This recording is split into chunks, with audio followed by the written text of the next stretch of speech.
Hello, all of you delightful beings out there, and welcome to Wild Tradition Scar, Chapter 2, Episode 1, Adrift.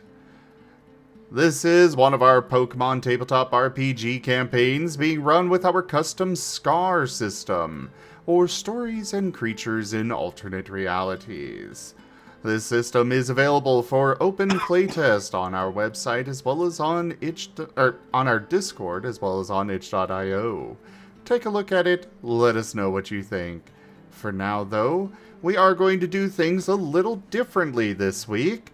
We are going to start with a Chapter 1 recap done by Era, and then we'll get into introductions and such. So I'll turn the floor over to Era. Hello. So just as a minor heads up, I could not in any possible manner ever in my lifetime recap the entire season and capture everything. So I do encourage each and every single one of you to go back to either Zim's, mine, or Ren's YouTube channels. I don't know if Ren has a YouTube, but either mine or Zim's YouTube. Gotcha. To watch the full season because I'm pretty sure there's a couple of mix-ups in here and there are missing details. There is a lot that happened. With that out of the way... Alright, with that out of the way, and my roommate bringing me food now. Of course. Yep. We were being very, what's the term for it? Wishy-washy in what we wanted to do for dinner tonight, so we only decided like 30 minutes ago. To start things off, it was just another day in Hundsport. The town bustled with the mundane, everyday activities. The only thing that set it apart was the preparations, a party for the return of somebody important. Someone who had been gone for a while. The party master, as boisterous as ever, was organizing away. It was no surprise when... It's no surprise he wanted to go big. The Viper Nerashi, being in town today to sell some of her recent wares, from her own work, found herself to be the first approached. The offer is quite simple: 100 gold for 100 gold for the only thing that would complete this party. Borzilla, a fabled, oversized boar out in the woods. By chance, Osmund the Minichino, a forger by trade, was also nearby selling his recent gatherings at a store, and was quickly looped into the quest, along with Rain the Weasel, a local medic. Neither of them were even given a chance to say no. Of course, enter our favorite little Eevee, the rambunctious, if not dim-witted, Nova, always wanting adventure. Once again failing to sell one of his precious finds. Hint, it was just a rock. Just a rock. Whether wanted or unwanted, he quickly slid into the world of it, or slid in at the word adventure. The party master himself approved of this and sent the group off, asking for a minor favor. They stop at Gerald's on the way to make an order for him. Oh boy. Well, a job's a job, and so the four started on their journey. The first stop was Gerald's. Before they even got there, however, certain spooks spotted the group filled with some of his favorite targets. Seizing the opportunity to give them a bit of a scare, as spooks do, the Puchiana couldn't help but butt in. Upon finding out they were leaving town to go on a hunt, he decided to join the group. He badly staged it, pretending he just wanted to mess with them. It had nothing to do with one of his pranks landing him in hot water, causing him to need to lay low. After Gerald's, they went making the one stop they needed before going on their grand quest. Osmond and Spike decided to stay outside, leaving Nova, Rain, and Nerashi to go in and complete the task. The group was unaware of this furniture store's, shall we say, quasi-magical, space-bending, logic-defying, backroom-esque, borderline Fey nonsense interior. Instantly, what should have been a simple stop and place an order turned into an ordeal, to put it lightly. While on the outside, Spike rapidly set up a trap, elated at the thought of getting Nova with a good one using a simple stick. Inside, however, it took time for the group to get little time for the group to get lost. Nova ran off, Nerashi got turned around, and Rain wasn't the least bit helpful. I could go through the events one by one, but just to make it easy on myself here, Osmond, initially launched by the trap unaware, ended up in a drawer. Once freed from the drawer, he ended up stuck behind a huge door. Nerashi managed to find their own way out. Nova was sent flying at one point, headbutted a structural support, winning, and then destroyed a bed. Rain, and Spike nearly died a second time from laughter. And once again, I encourage you all to go and watch the episodes because it was a thing. It was a thing. That bed is also where Nova found his Rainbow Wing. Rainbow Wing got because, of course, once all was said and done, finally finished with Gerald's, most of the party swore off the place. There were attempts to warn the workers about the structural damage, but somehow the group managed to get their order in, and they left with no intent of returning to this place ever. Now on to their adventure. Borzilla awaits, or it would, of course. Fate would have it that the group ran across an odd sight, one that baffled most of them, except for maybe Spike. Hard to tell. The spook is, well, a spook. A cell phone tower under construction with a human in charge of the operations working alongside Pokemon. He desperately tried to recruit the players. He really wanted nothing to do with the human, the group wanted nothing to do with the human for the most part. They only relented after some pushing and prodding and the offer of devices to the group. They was begrudgingly given.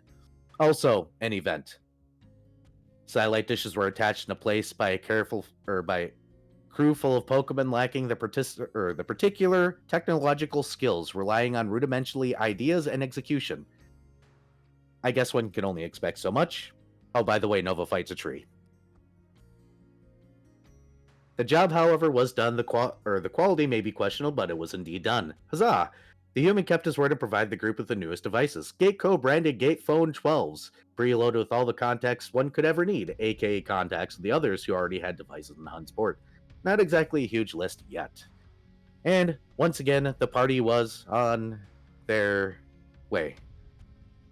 Side note, Spike sets up 2 PokeTube channels. You can go and subscribe to them at spooky_spike_99 and spook_watches11 for your spooky encounters. I'm kidding, don't do that. They don't actually exist. Unless you have access to PokeTube. You should go make them. I was very tempted. I did not have the time. I don't know what the heck I'd put on there. Just Spike podcasting about war. The animatics. That could be where the animatics go, yeah. I would have to make them. Yeah. Do things. Watches that's a YouTube channels that end up taking off and get a bunch of views. Not my actual YouTube. Either rate, so Borzilla, the fabled giant boar, a local legend notable problem of the woods. One that was described as a huge, powerful, and dangerous beast. One could assume that such a beast was likely massive and strong. Common sense would dictate that such tales are typically longer than, mine. But there is no common sense here, and something the party will undoubtedly prove repeatedly as this recap unfolds. It takes a few days before the group of would-be hunters runs into Borzilla, and nothing could have prepared them. Borzilla has definitely lived up to the hype, a huge monstrosity, or should I say, Gigantamax monstrosity. The beast covered in gashes and wounds, sparking out an unknown energy in an obvious state of pure rage. It began to rush towards Hund's port, easily carving a direct path through the forest. The party latched on or chased whichever they could manage and bit by take strikes when they could, except Rain, who is doing what Rain does and tries. Rain's not here to react to my little shots, so I look forward to hearing from him later. They stopped, don't worry, I'm not that mean. The beast lumbered forward, and a big enough threat to the giant Trevenant by Hund's port took notice. It began sending beams of necrotic energy at the boar. Yes, this big of a problem. And combat. The fight was rough and there were injuries. Trying to fight the boar in motion while dodging a giant necrotic beams was no easy task. Nerashi, however, got a boost. Well, technically a boost. Struck by one of the energy bolts coming off of Borzilla, she herself got Gigantamaxed. Able to wrap up the boar, she helped finish the fight, not too far away from town. All for 100G. Well, new problem. Nerashi fighting back random urges or maybe something else? Well, whatever you want to call it, it's a blind rage that she somehow manages to keep at bay. Novas, as Nova does, managed to get himself Gigantamaxed as well. Thankfully, Nancy came to investigate right away, as the Trevenant was now taking aim at Nerashi and did hit them, I believe, a couple of times. Not a pleasant sight. We were able to talk to her, and she managed to get Tree Daddy to calm down and not fire his laser more. I'm a firing my laser. Yes, I had to. Well, at least Borzilla is no longer an issue. Investigations are needed as it's noted that the newish cell phone tower may be a good place to investigate. While the party splits in many directions, samples are had, analysis can happen. Cartoons on the phone to distract Nova to get the samples. Side note, Nova takes a sippy. No, I will not explain further. Spike and Rain discover that the cell phone tower is a mysterious add-on. Shown to the rest of the party, Osmund is kept in the loop via text. While Nancy is contacted, she's busy. There's a lot going on at once, and as things are discovered, the box contains some form of goop wired in properly, but obviously not by the actual workers that set up the tower. It has buttons, but who knows how it actually works. Well, things are rushed, and Nerashi and Nova are fighting random bouts of rage, so Spike pulls the cable. Zippity zap zap Eddie. Nerashi and Nova were freed from the Gigantamax, or more like everyone was saved from the Gigantamax to Eevee, and Nerashi got to be normal-sized again. This does not answer anything. Well, no, Nancy does show up. She is displeased with the situation. But the group decides to reconvene at the hospital. Of course, this is Rain's adopted family, so there is some teasing and hassling had. It is here discovered that the machine that was being used to analyze the sample has been vandalized, beaten with a hammer, and broken, and there is no idea of who might have done this and why. Unfortunately, everyone is hurt after all the stuff going on between the Gigantamaxes, pulling wires, explosions, everything else. They have to actually strap Nova down to a bed to keep him from continuing to watch the machine that he was told to watch. And this is when we get into that whole situation where, the fake dating stuff with Rain and Spike happens, and they end up in a room, and then there's the dog bowl situation, and the leash happens, and At least we're able to finally rest and recover. Now, Nova does inch his way out of the room, even though he's strapped to a bed to go watch the machine. And we all kind of slip out of the hospital, one by one, in various ways, for obvious reasons, and we're not going to discuss the Tunnel of Love incident. Yay, festival! We get 100 coins and get paid, so we get to go and do some games. Games. It is your average festival. I welcome viewers to go and watch it. I am not going to describe all the events that happen because there's a lot of them. I thought it was good. It was good, but the festival itself, as far as festivals go, is a festival. AKA, I'm looking for excuses to not go into details about the different games, because I remember there was chess, and I remember there was like the Just There win. was the test of strength. Yeah, which- the test of strength was just win. Just win. Just win. And the Machamp that was running that got so upset at Osmond. Because Osmond cheated. Osmond specifically asked at the beginning what the rules were. Congratulations, new rule acquired. But festival things happen, and we do festival things. There's a gathering near the town center where the party master begins to go in a speech, and Greaves shows up, who presents us with a fairy in a bottle and explains next to nothing other than, that it's a fairy in a bottle, it goes away, heals person once. I think he indicated something about stuff happening. But, Greaves is Greaves. We have a mala in a bottle. Shake, shake, shake. Mala tea. Well, when we got off the cart, we did not exit out in the place that we entered. We found ourselves in the warehouse district. Quickly hearing about a ghost problem inside of the warehouse, where the big, strong men are, that Spike knew were afraid of ghosts earlier because he would have harassed the heck out of them. We go inside to investigate and wonder meal bars are thrown at us. Later on, Pokeballs as the fight begins. Once again, and combat. In which case, Drell shows up also assisting us in this combat. And once we get through the fight, there are Pokeballs everywhere. We can't get a hold of Nancy. As some of the Pokeballs open up, we quickly find unfortunately dead Pokemon. Turns out that Pokemon kinda need food and water, albeit one has a Pokemon, Cupcake.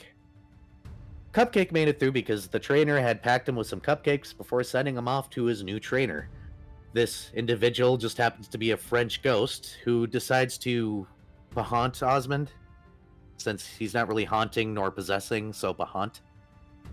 Get haunted, Osmond. Thanks. You're welcome.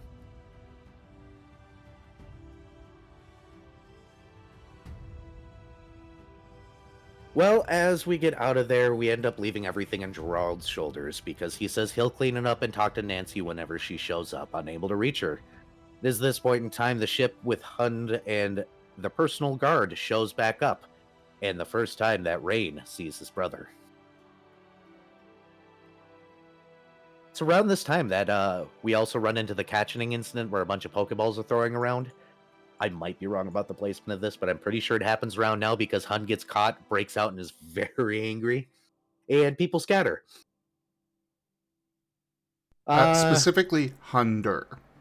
Hunder, sorry. Hund was the really big Snorlax that you woke up. Then his son was Hunder, who came back, and then Hundre was the mare. Yep. Unfortunately, my personal names list got erased, and I ended up running out of time to go back into fixed names, so feel free to correct me.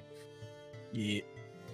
But yes, Rain gets to visit his brother that he doesn't remember for a short while until the catching. And then we go through a whole lot of getting things back into order and trying to start to figure things out. It's a mess. Some of us sneak off to go drink.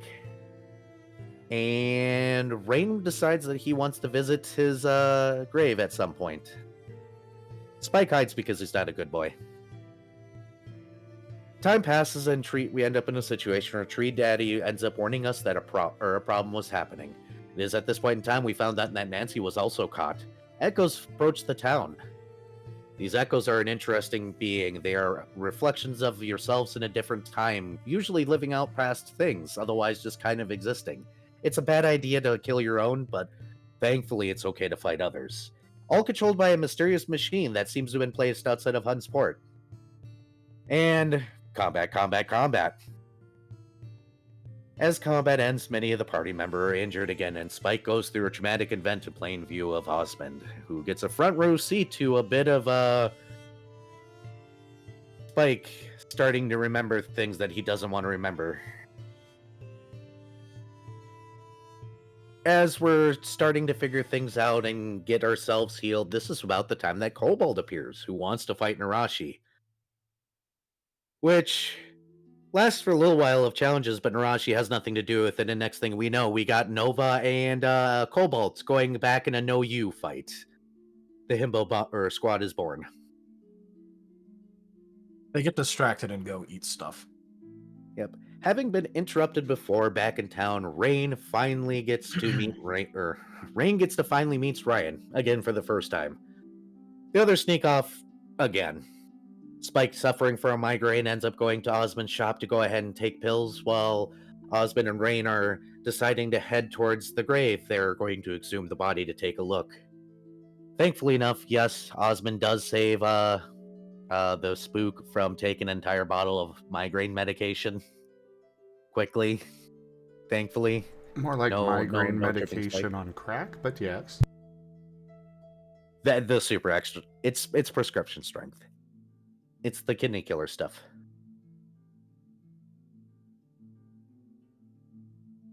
And... I know you said kidney, but I for a second misheard that as kidney killer. I mean, that kills Kenny. You bastards.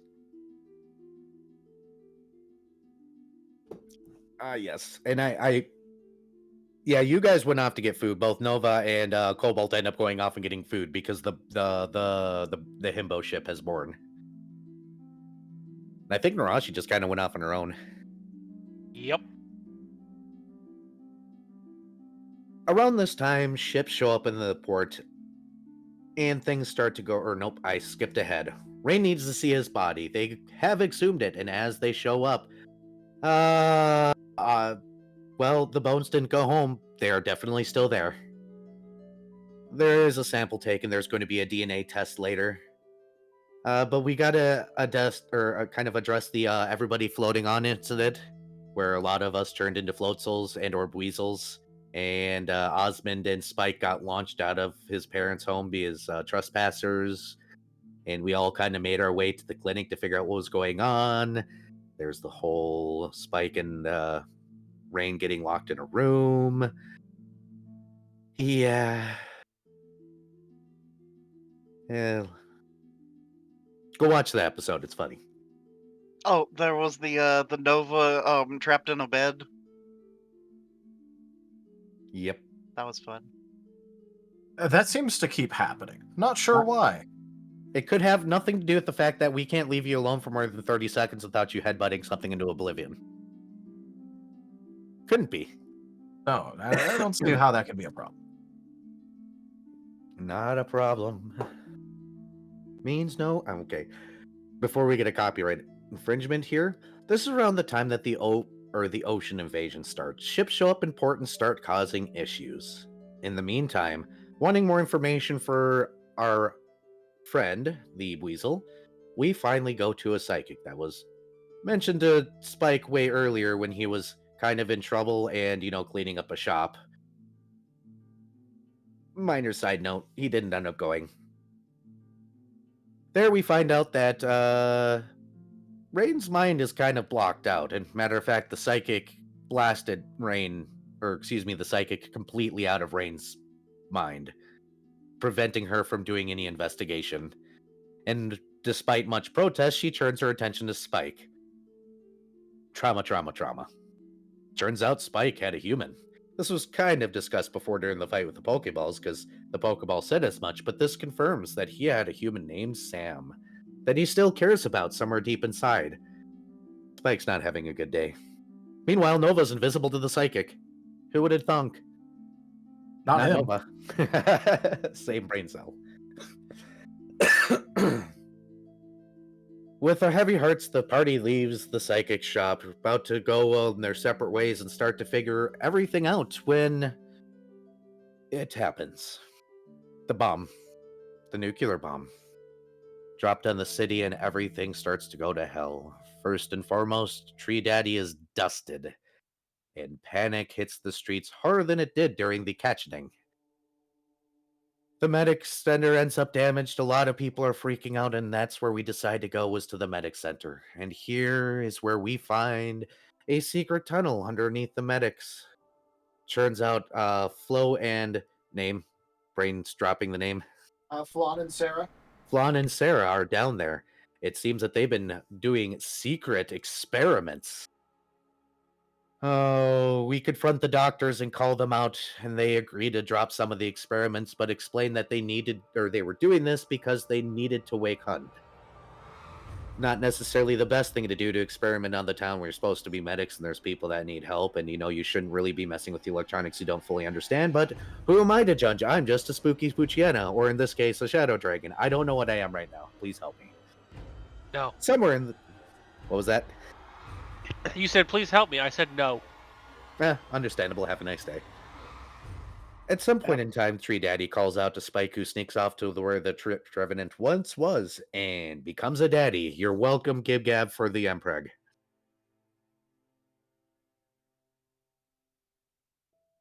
Well, one way or the other, the medics go ahead and convince us that we need to figure out what's going on with the Pokeballs, because the catching happened, a nuclear bomb is happening, and we're facing an ocean invasion where a lot of the ocean creatures are currently dying. Oh boy. Thank goodness for Whale Lords, and thank goodness for Legendaries, because Mio is currently saving us from the nuclear bomb with the giant pink shell that they've been holding over the nuclear explosion while entering the fight. Everything's going very quick at this point, by the way, if you haven't noticed by my very messy notes at this point. When we're about to leave, we realize, oh shit, Cupcake. We manage out to the inn where Cupcake has been left behind, currently bruised and battered and on the verge of death themselves. And we get left with a very difficult choice as Mew crashes nearby. Cupcake is not in a good position, and we had to make a decision. We could either use the ferry and take one free win and raise either Cupcake or Mew. Well, we did make a choice, and we chose Mew. We did go ahead and ferry the Mew, and I'm keeping that phrase, which allowed Mew to get back up and get back immediately into the fight as things continued to escalate. Cupcake, on the other hand, was not okay, and it took group effort to go ahead and get him at least stabilized to bring him back to the hospital for treatment. The possession or the haunting is not happy with us right now because of that. Um, you know, what was going on? Shrug. After we get through all that, we finally go to investigate the Pokeballs that we had earlier found inside of the warehouse. While we're doing that, we're investigating the manifest and other crates. Starting with the crates, we find war equipment. We have no idea who sent them, but after doing some investigating inside of the how did I write that? That is not English right there. That is me missing a keyboard.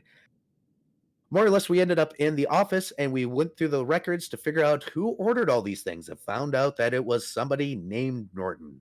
Norton, an individual that runs the local, as I lose my place, runs the local military surplus store, known to be crazy and a little bit insane, has a habit of fulfilling his own prophecies, including an instance where he foresaw snakes and people dying from snake bites and ordered the snakes to make the anti-venom, but the snakes came in and got released, and this is why nobody checks his stuff anymore.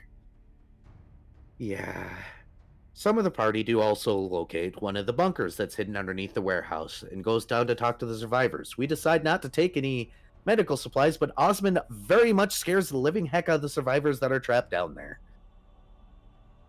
Oh boy. He tried. This is why you don't give the social thing to the forceful teamwork individual. We may need a gif of Osmond shaking somebody screaming, "I'm going to help you." You are being assisted. Do not resist. Slaps bone back into place, all healed.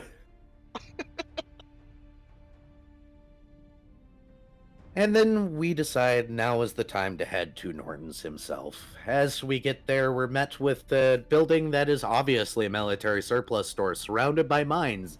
Mines that Nova immediately steps on without thinking. While we try to slow him down and tell him to go or stay still while we figure out what to do next, Nova, of course, with his just win mentality, therefore must just win, and jumps and explodes.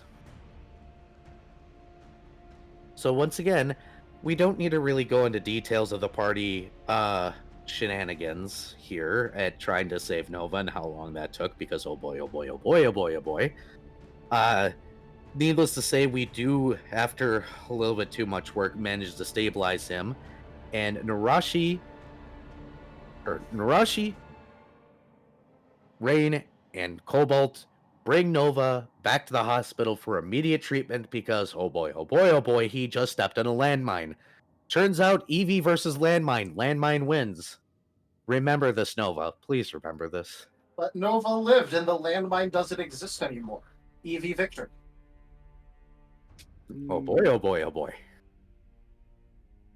Leaving Spike and Osmond behind, they investigate the inside of the shop and take a few supplies for themselves, but not without recourse, getting the attention of Norton, who is currently hiding in a bunker, watching everything from below. Spike crazies his way in. That's the end of that statement. After a lot of crazy disposition, Spike begins to realize that the things that Norton are saying aren't necessarily untrue. And there's a lot more to this than meets the eye. Already knowing about the secret underground tunnel and some of the stuff going on, it becomes apparent that Nova has been trying to help this entire time. Spike Norton? presses and finds out that there's a VHS that he and Osmond do obtain. Norton was trying to help. Norton. Nova Norton, always tried sorry. to help. Norton and Nova. Norton was trying to help this entire time. Sorry, lots of words. We are roughly halfway through my bulleted list. Nice. Yep. So Ray, Nerashi, and Cobalt have gone to the clinic. Nova is currently getting healed in the ER in the back room. Spike and Osmond, after receiving the VHS, go ahead and attempt to follow, only to see a warning that Norton gave.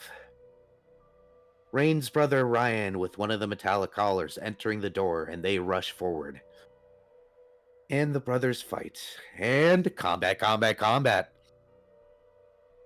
I really need to put that like on a mug and a t-shirt and a bumper sticker, and If you One of don't these days. hurry up, I'm gonna beat you to it. I've been having trouble deciding on a font. Literally. I've getting there. Unfortunately, during the fight, Rain continued to speak and kept on drawing Ryan's attention, the color making him want to kill Rain hard. And Rain unfortunately passes. Well, Nova Punch has the through rainbow. heart. Yep.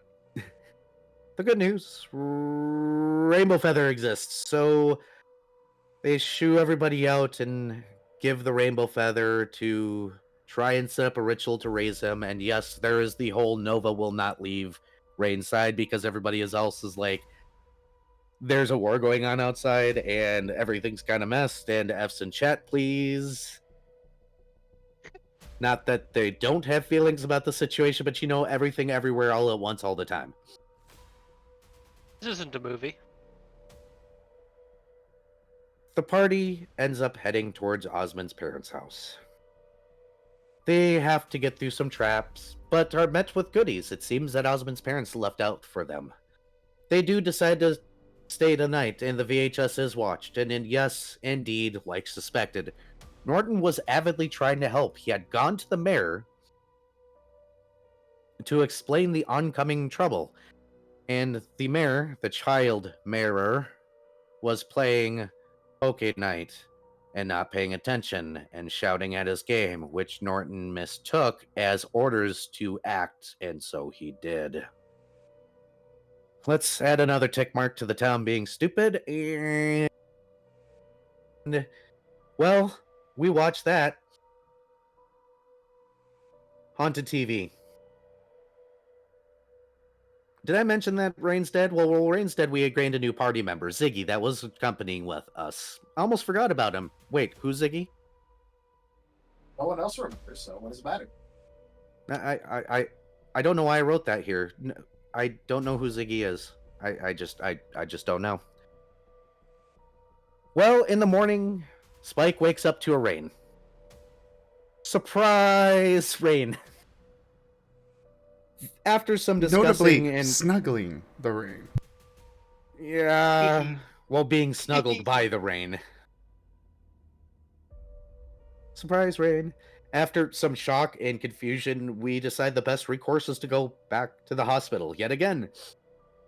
Yeah, confusing situation as Rain's body is definitely still in the room. The rainbow ring hasn't taken effect yet.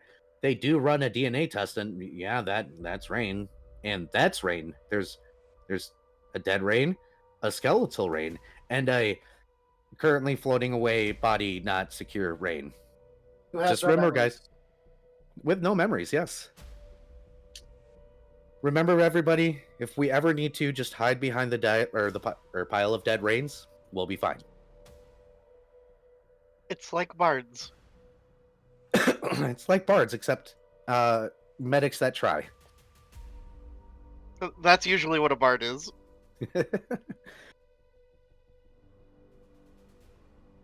Rain is going to be having several body problems for here and has no memories. Spike does sneak off at some point and finds Norton has his horn back. Haunted by death, Norton casually and carefully shows him the underground bunker and everything going on, and Spike is too afraid to say anything about the death lingering and keeps it to himself. The medics at the hospital, with everything getting worse and worse by the day, decide to give a mission to the party. They need Hund. They need Hund now. The ocean forces have fallen. There is a nuclear explosion, and more legendaries are starting to show up. Things are not great.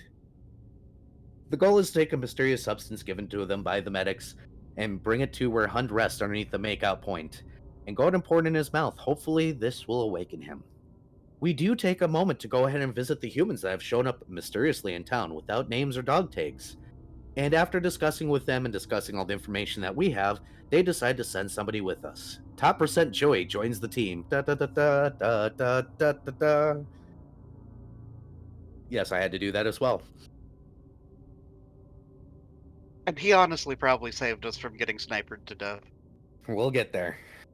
Top percent Joey did bring a little friend with, even though he wasn't supposed to, his Reddita, obviously.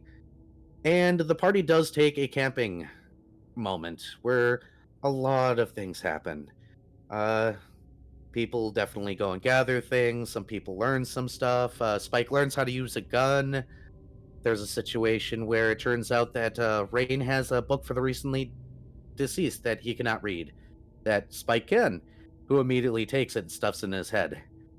Sneaking off at one point to talk to it, he finds out that, well, Norton is going to go and do a thing. Not quite in those words. I believe Nerashi learns better wood carving from Joey. I think the ghost inside of Osmund helps him cook better. Novas and learns how to spin before headbutting, and Cobalt also learns a little bit more about fighting himself, if I'm not mistaken. Nova After learns a niche. Yeah, just haven't got a chance to use it yet. Not yet, but one day. On our way, we finally make it to the cave, where immediately we are ambushed by a sniper. Not God. Why is my brain Arceus? totally... Thank you. Arceus doubled the damage, damn it. What do you want from me? Nova doesn't die yet again. As we're dodging bullet fire and taking cover, Joey is currently hit on his shoulder and has to bandage himself up. As the fight goes on, Joey eventually raises his gun and undoes this man. This is not a shortcut. This is just the truth. Just undone. And most of a tree. I mean, with that hit, yes. That man got bodied. This man got turned into a mist, a fine mist that's scattered to the wind. With the sniper down, Joey stays outside with his Reddita while the rest of the party makes their way inside, dodging some mines. By the way, unstable-bodied Ren still has a little one in the inside. We make it to the bottom of the cavern and see Norton in the process. Hold the line. This hamlet shall not To be fair, fall. that's the one Nerashi freaking golf swung with her tail. Rated my Yep. stream with 6 viewers. in one. Hello there, Kitsu. Good to see you. How was your stream? Hope you had a good time. Thank you so much for sharing your community with me. I really appreciate it. You guys have come in towards the end of our recap. We're doing a Chapter 1 recap for our Wild Traditions campaign before we move into Chapter 2 this evening. So I hope you all enjoy. It's a Pokemon tabletop RPG. I will be in the chat from here. Go ahead and go on. Yep, we see Norton with the book for the almost to be deceased or soon to be deceased, performing a ritual, feeding energy into the giant Snorlax below. Side note, at this point as well, certain Weasel has gotten some memories back, just not all of them yet. The party discusses, and Spike goes up to try and stop Norton before it is too late, but unfortunately it already is. Despite Spike's pleading that he doesn't have to do this and there's other ways, Norton fades out in front of him. We take the potion that was given to us by the medics and we pour it down Hund's throat, and he definitely does indeed wake up and immediately starts heading for Hund's port. Mew at this point in time contacts every available Pokemon in the area, as there is now a air-to-ground invasion coming, and it's getting bad. Mew teleports us back to the town, all in our own specific places. Cobalt, off on his own, very quickly meets his dad, who doesn't have a collar, who is helping the ground invasion, and is beaten mercilessly. Nerashi finds herself in a bad situation and does probably the smart thing and flees for now, getting herself to a safe location. Spike, off in woke up in Norton's shop, immediately goes down and starts to try and take command of the situation, informing the humans about what's going on and everything else, and starting to corral the townspeople, trying his pretty much his damnedest to, get an edge on this fight with the overwhelming odds. Osmund is working at the hospital, right in the fray immediately. Rain is alone again in the back alley with a gun pointed at his head. And Nova meets his parents. Oh, Nova meets his parents, who berate and kill him mercilessly without doubt, and I suggest you go and watch this. Rain, cornered in an alleyway, watches his brother die in front of him, stating something about a second sacrifice, which solidifies his body, Norton having given his life for his memories. Nova's body is recovered by Gerald, as well as Cobalt's in conscious form. Thankfully, Cobalt is still alive, though beaten badly. Osmond, while working the hospital, is seeing the dead come in, and one of them is his father. His other parents in critical. Rain quickly finds out not only his brother is dead, but one of his two adopted parents are dead, as well as most of the Floettes. Many are dead. And during the fight... Go ahead. Important plot point. The premonition of Osmond comes true. Yep. During this situation, the first premonition hits. Thank you, book, for premonitions. Two of them, actually, because Nova's got done too with his parents. Yep. Mhm. So did Cobalt's. Yep. Yep. Only, I think... Then technically, didn't the Weasels too? It was slightly different, but yes. Yeah, that just leaves me and Nerashi. Back in his bunker, Spike loses his cameras and his intercoms one by one as the opposing force starts to figure out what he's been doing and starts to shoot them. Left by himself after seeing everything, Spike breaks down for a brief moment before charting around and deciding to summon himself, well, technically a fiancé now.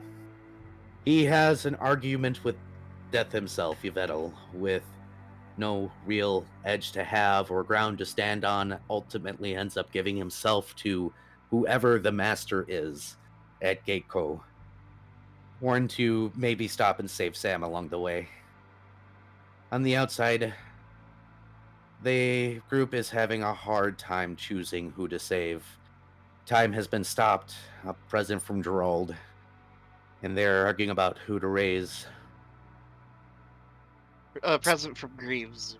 Or Greaves. My goodness. This is a bunch of pages, so I apologize. Present from Greaves. And while they're arguing about who to raise, the options being Nova, the medic that is down, Osmond's dad.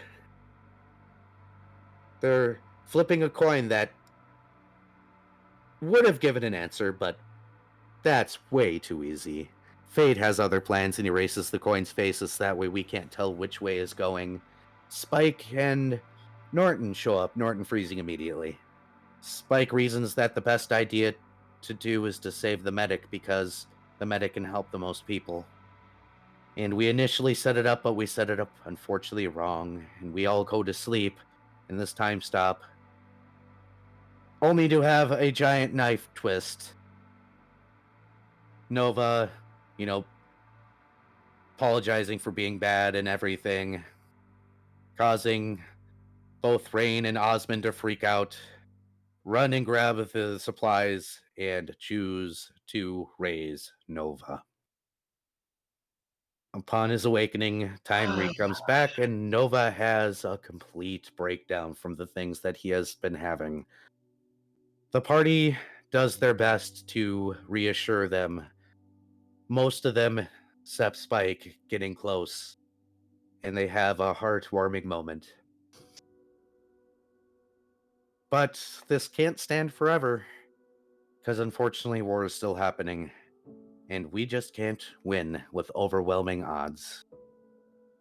We all find ourselves getting tossed on ships. Gerald's ships.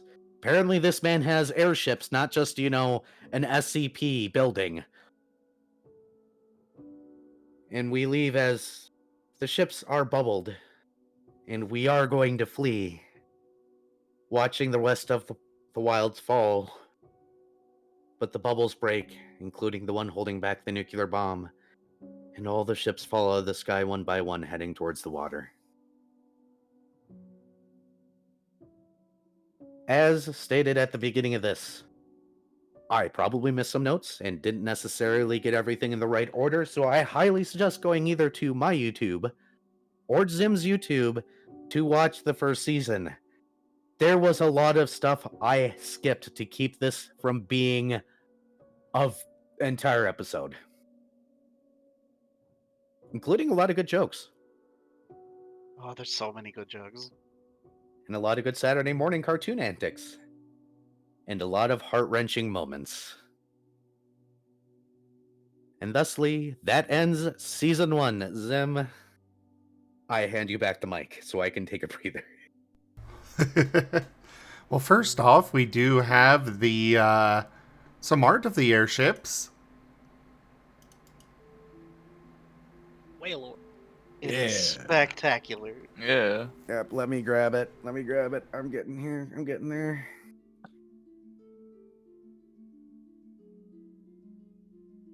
That one. Roy and I worked together on the design and everything. I love it so much. It's a very cute design. It is. And of course, it's got Gerald's colors. Of course. Mm-hmm. And then we find ourselves in all... No, I'm going to stop there. So, at this point, we'll go ahead and do introductions. I, of course, am Razim, and I am the storyteller for this campaign. I am the one orchestrating all of this wonderful stuff that keeps happening. It's a great time. And also new with this campaign, we've got a new border for Chapter 2 here, as well as we also have a new thumbnail, so... But, you can see those on the YouTube and such, or the Discord or whatnot. But either way, I'll pass it over to Cobalt. Hello, my name is Octo, and I am playing Cobalt, the roughest, toughest real around. And I am a basic type. And bring it over to to Nerashi. Yes, hello. I am Viv. I play Nerashi. I play a snake. A snaky snake. One that is very angry at God. And anything that remotely resembles a god right now. They doubled the damage.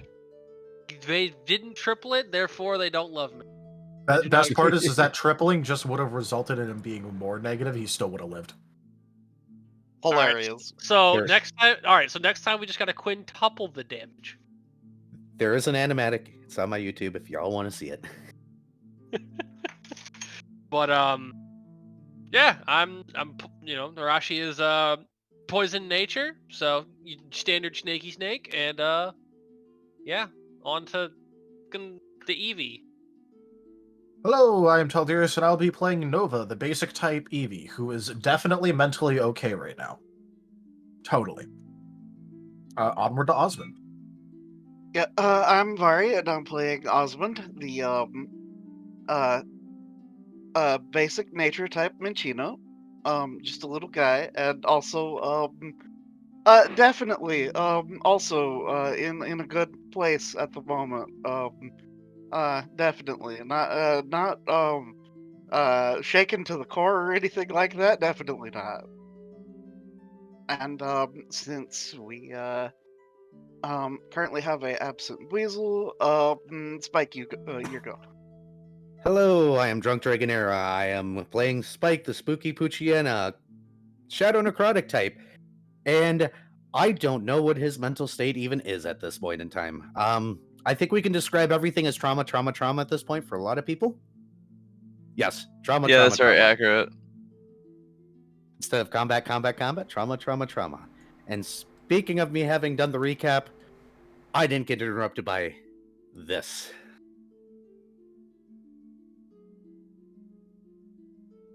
Come on, load. A generous bestowal. Drunk_dragon_era tipped $15. Tradition as per usual. I am just glad to get through recap without one of these. Holy recaps, Batman. Hey, I see what that recap is labeled, or not that recap. That tip goal is labeled. Yes. I knew it. Thank you for that tip, Era. That's the first tier of the tip goal completed. Oh no. I knew I was right. Era also has a tip goal on his channel that coincides with this one. Yep, I have warehouse. You don't sound happy about that for some reason. Sips coffee. So anyways, a banner unfurls from the ceiling reading Chapter 2, along with confetti filling the theater. Greaves is standing on stage, a wide smile on his face as he takes a deep bow and speaks.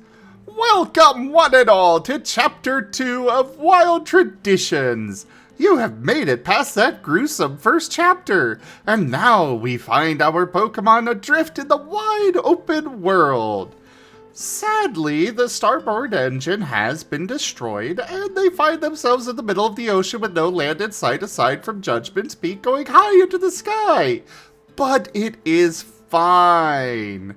Their ship was not really made for sailing, but perhaps they could find a solution of some kind to get control of where they go outside of simply drifting along.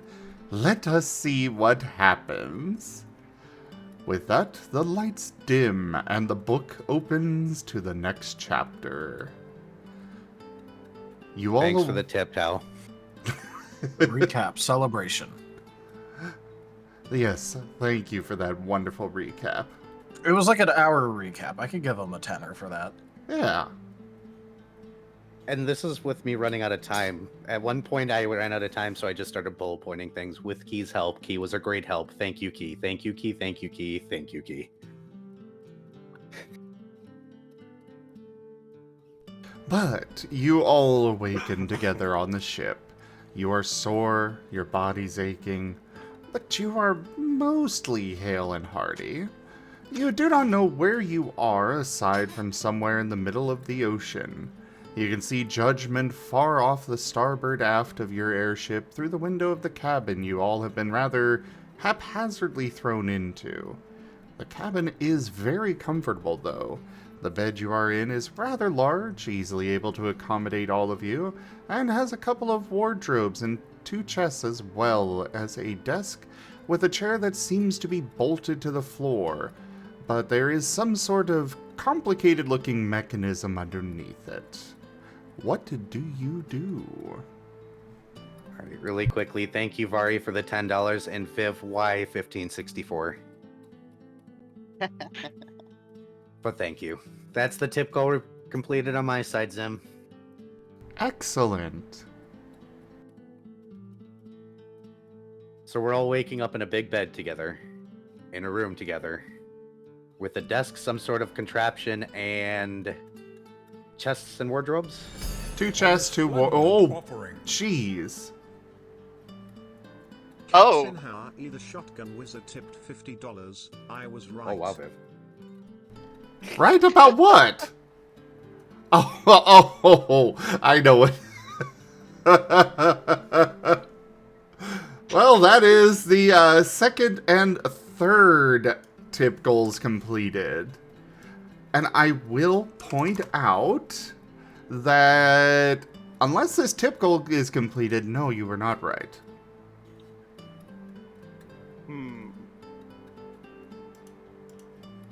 I'm going to let you all roleplay for a moment because I do need a second to use the bathroom after the recap. Yeah. Sorry. Oh my god, Viv. You really... Katzenhauer, the shotgun wizard tipped $35. The moment I didn't respond, you should have seen that coming. Fair enough. Thank you for the tip. That is the tip goal fully completed. I was actually in the middle of about to say, well, I'm surprised that tip goal hasn't been completed yet. Yeah. Because I To fully be fair, expected you the to only just reason reopen I the didn't wallet. the only reason I didn't hit the full amount was because I didn't know how much it was gonna be. I mean, it does say all- full there. It's listed. Yeah, it listed 100 is full. Oh, it didn't say that for me. 'Cause I didn't- It's I didn't literally see it. on You the just- screen. It's on the screen. It's on the screen. Well, I mean, before I don't know. The thingy on my end wasn't saying 100, unless I was just misreading it. Well, you have to read the full because No. it requires updates. Well, yeah, but when it was just on the 1 out of 4, it wasn't saying 100, so that's why I didn't Yeah, it was. tip. Yeah, it was. No, it I'm wasn't just wondering. showing. Oh, it He's wasn't? referring to the total amount for the tier. Yeah. Oh, okay. Oh yeah. Well, I was Oh. talking about the top thing. Yeah. Anyways, okay, so all of us in one bed, or is it separate beds for everyone? All of you in one very large bed and kind of piled on top of each other. Fair. Based on the positioning, it's not hard to assume that you were probably thrown in here. Well, I would hope Nerashi was thrown in first. yeah, is Osmond at the top of the stack or bottom of the stack? You know what? Let's roll. Okay. By the That'd way, be really funny if Nerashi's Octo- at the top of the stack. Octo, don't forget to get in the server. Oh, yeah, I almost forgot about that. So, bottom I of forgot the to even click on stack anything. is Osmond. Of course. And apparently Osmond again.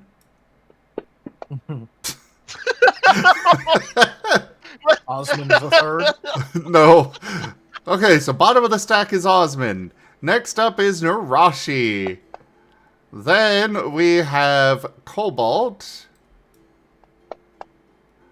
And then Spike, which leaves Nova on the top.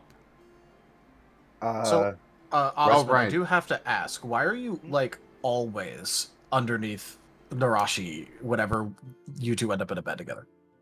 Giggity. I plead the fifth.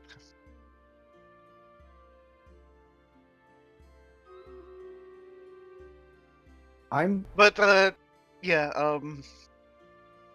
I do believe Osmond is going to try to force his way out of the bottom of the pile. All right. Give me I'm gonna athletics. phase out. All right, body forceful athletics. So where's Nerashi in this pile? 5, 6, 7. You are below everybody except for Osmond. Osmond is below you. Rain, for the record, is on the floor next to the bed. He is catatonic right now. Alright, there we go. I'm in now. 2, 3, 4. What about Norton? Norton Okay, is not in the um, room at the moment. 4 forceful. Yeah, I'm sorry, but there is no way you're forcing your way out from under this many others. Yep, so Osmond doing the panic struggle. Does that wake Nerashi up? You all awaken at the same time, so you are all awake. Oh. Does Nerashi even notice the tiny mouse thing struggling? I'll leave that up to you. Now, I did get a 4, so he's struggling hard. Does that... I think that hits. I think that is enough for Nerashi to know.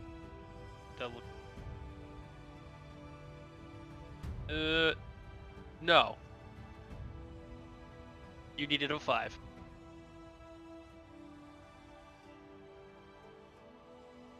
Nerashi does not know. Oh.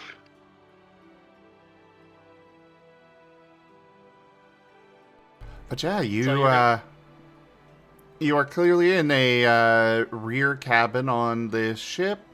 There's windows on all sides, and you see Judgment far off in the distance. Just the peak of it, but that is all you see for land. Spike's gonna phase his way out of the pile and immediately start looking for Norton. He still has egg, right? He still has Aspen? Yes. Marten? Marten? Oh, shit, no. Norton? You hear muffled sounds coming from under the floor. I slide under the floor to see if he's there.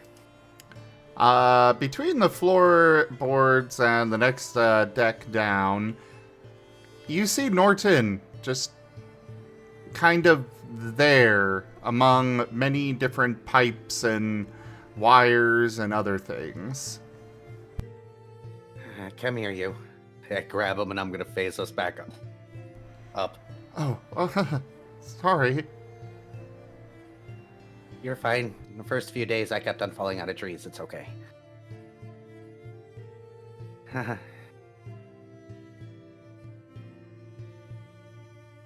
Anybody remember what happened last?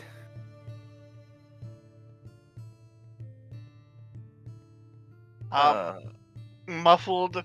Let me up, I need to get to Mom.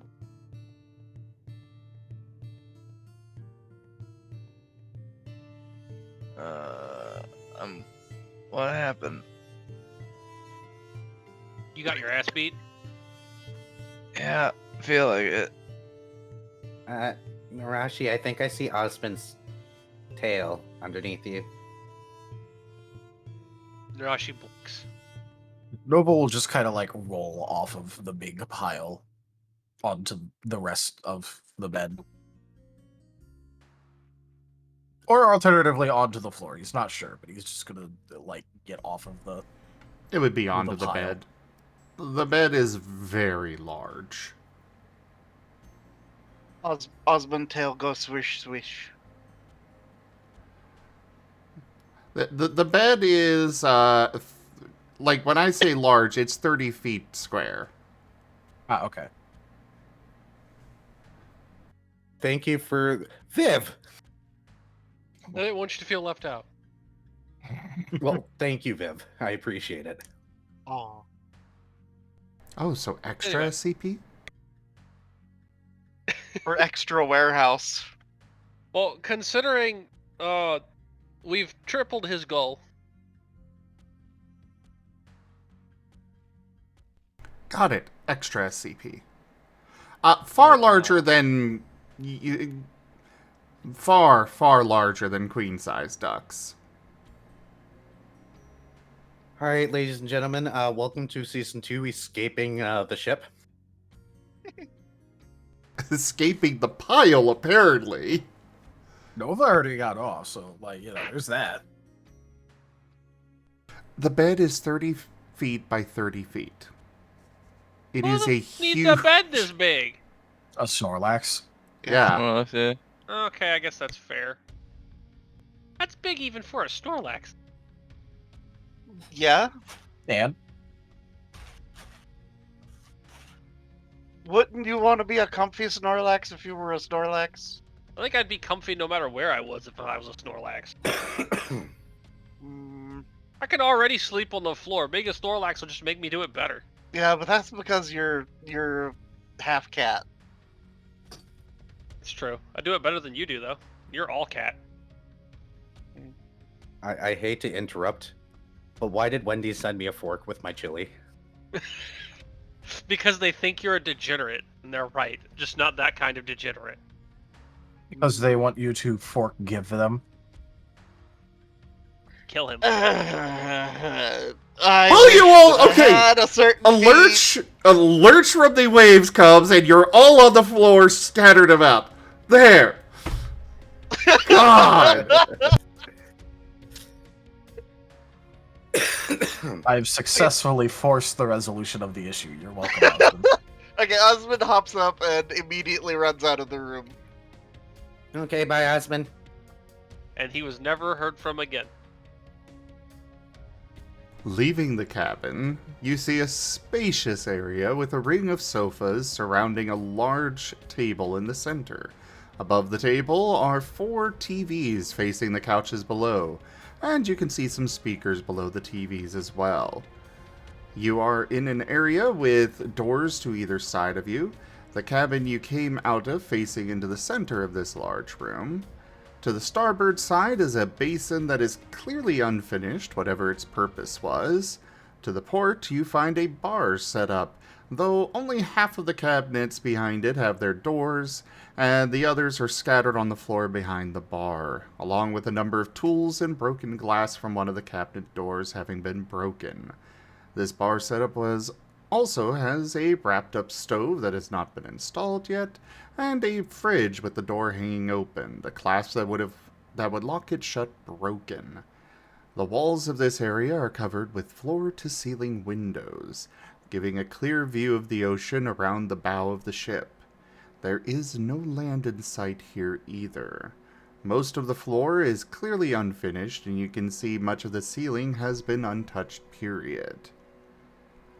In front of the windows on the far side of the room, you can see Gerald, slumped on the floor, a pool of blood surrounding him as he holds the wheel in a vice grip. There are many dials, levers, and various other mechanisms on the panels to either side of the wheel. Even from this distance, you can see Gerald has a rather large metal rod through his abdomen. Osmond will immediately run over to Gerald.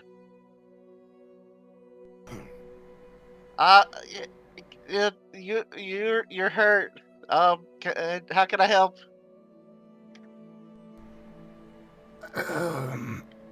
You're awake. Medical. Wounded below. And he loses consciousness. The ship lurching to the side as he drags the wheel around with him. Osmond yells for help. Spike grabs Norton and tugs him along as he hurries towards whatever's going on. What now? And Osmond will apply a herbal remedy natural gift to Gerald. So D10 of healing. 4 points of healing. And then is it half of soul rounded up? Yes. Plus expertise? Or rather, plus Medicine. plus skills. Yeah. Okay, so 2, 3, 4, 5. Okay, so this is going to be 5 healing now. Potentially. That just doesn't heal. That's a botch. Actually, it does more harm as of the last update. Yeah, so I'm gonna just soul that one. Well, Yes. Okay, so 1 success. I was gonna say, is Nerashi close enough to help with this? You are It is a quite a ways from the door to where the controls are. Okay. Also, if you are trying to move over there, please give me a acrobatics check because the ship is kind of lurching in a circle right now. That is fair. Acrobatics. Speaking of, I actually will need one from Osmond as well. Okay. Am I okay, or do I need to roll as well? You're floating, you're fine.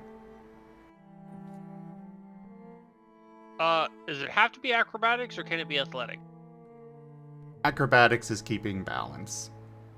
Okay.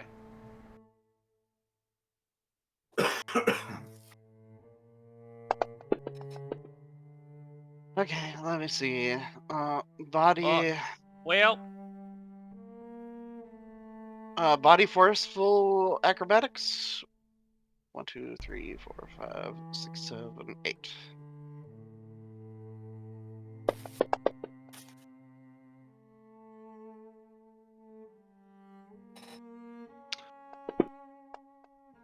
we need a rain back so he can get all the botches. Okay. Yeah. 1, 2, Our botch 3, sponge is missing. 4, 5. Yeah. Yep. No, that's another boost die for me. And I, while they're stumbling around, make a grab for the wheel and roll a technology to try and understand how to use it. Go for it. I will be at +1 difficulty. Oh, This because is there's a body. No, the technology is because this is tech that he developed himself. Yeah, this is Oh. custom. Yeah. You know, Fancy. You I might don't just think want to that vigor matters. those sevens. Oh, Yeah, I'm it- gonna vigor the sevens. I got a boost die. I'm gonna go ahead. No, I'll just vigor. I'm gonna vigor to sevens. Worth it. All right. You are able to figure out how this wheel works. It does have similarities to your rather standard ship wheel, though you see it's kind of got more of a joystick kind of configuration. I will need an athletics check to actually take control of it, considering his arm is still in one of the, in the empty space of it. Oh boy. Good. Can Osmond assist with that? Yes. Okay, cool. As for in that case- Nerashi, you do find yourself flying into the wall. Or Yeah, sliding figures. into the wall. She doesn't really have legs, so keeping balance on something like this is going to suck. I also did need that acrobatics from Cobalt and Nova as well, because it's the entire ship that's lurching. Gotcha. Also, yeah, take 2 teamwork area.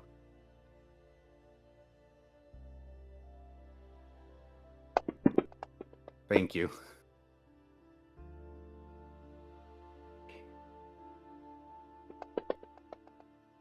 I'm gonna soul one of the ones. I got a boost die. Thank you. I can live with that. Okay, I got a 2 for me. So we'll just do that instead and save that for now. Nova, did you roll? Sorry, what was I supposed to roll? Acrobatics. Oh. The ship won't be is moving from- lurching. Yeah, it won't be moving for a little bit anyway, but yeah. Well, not on He- his own power. Well, the thing is, he kind of has 17 exhaustion. Yeah, so he's just sliding across the ground. So do I get to roll here? 1, 2, 3, 4, 5, 6, 7, 8, 9, 10, 11. So I get to roll 4 dice. Wow, that's actually kind of surprising. Nope.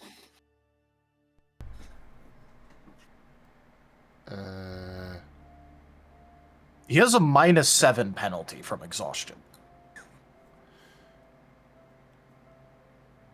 Spike, it's taking a lot of work and the ship is still lurching. You are not able to get his arm out of that rung. But you may try again. Cobalt, you are able to hang on to the side of the bed. You do not go sliding. As for Nova, you are now under the desk.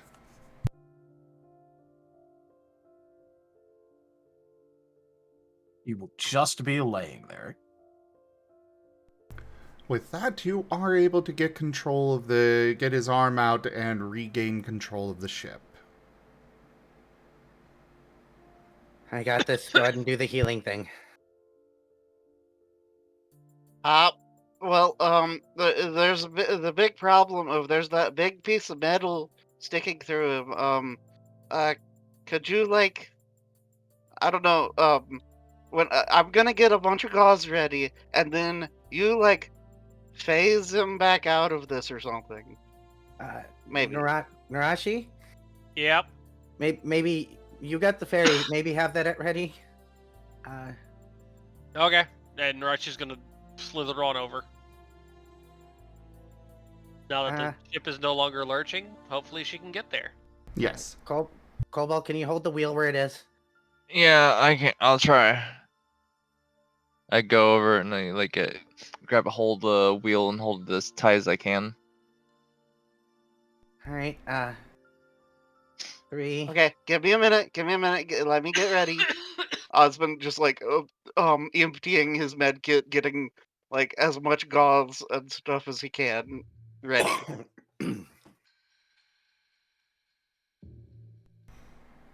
Okay. This should. I'll stick this in the hole, and hopefully that'll stop the bleeding. All right. 3, 2, 1. Phase the metal pole out of the poor guy.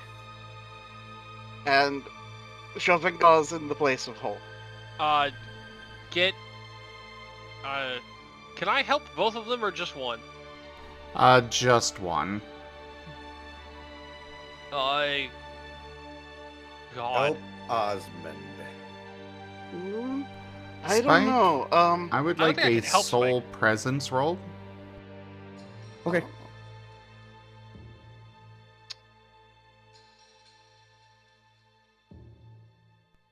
And for Yeah, Osmond, that would be a medicine I'll help check. Osmond. Alright. Osmond get How much? 2. Okay, so 1, 2, 3.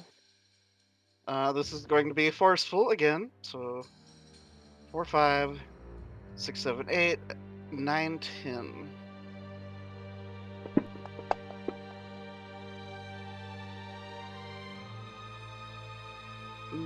Okay.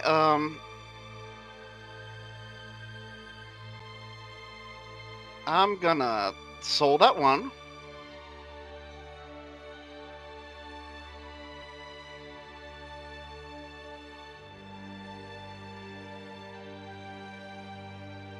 So burning a lot of resources quickly, but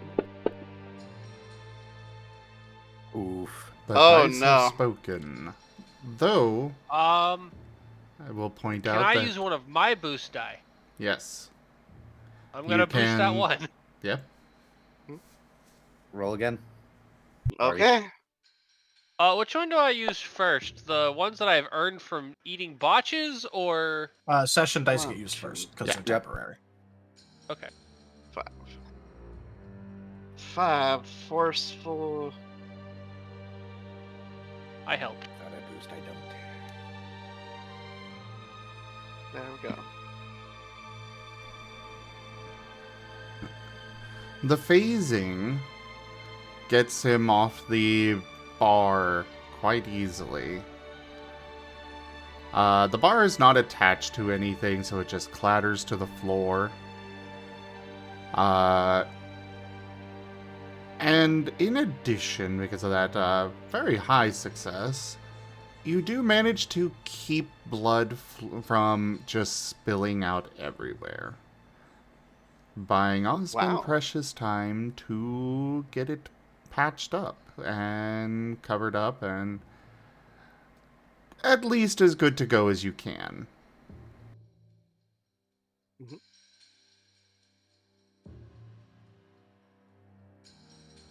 I will take the wheel back from Cobalt. All right. I got it. I got it. All right. If you're sure. Yeah, I've got Norton help them. I think. All right. Okay, so, checking Norton, or sorry, checking, Gerald's vitals. Is he stable? Thanks to your medicine as well as your as well as the healing that you did before. Mm-hmm. He's definitely not out of the woods, but he isn't going to die. Okay. Okay. In that case, he was told that there's more injured below decks. So, Osmond will begin hastily packing up his supplies. Though they're probably relatively diminished now, but he makes do with what he's got. Uh, and kind of with a almost barely contained panic look, we'll start looking for the way down below decks. You do not see anything immediately visible that would indicate we're going, upstairs or anything. Oh, then Osmond begins opening doors and looking in, and then closing them if they aren't the ones that he's looking for. There are only there's 5 total doors. You can see out 2 of them. They're glass doors leading out onto the outer deck of the airship. There's the one that you came into the large room with, but to either side, next to the main cabin, there are 2 doors, and they have staircases on the other sides. Both of them. One Okay. does have an arrow pointing up next to it, and the other has an arrow pointing down. Oh, well, arrow down then. Let's go. Both of the stairs on the other sides of the doors are the exact same, for the record.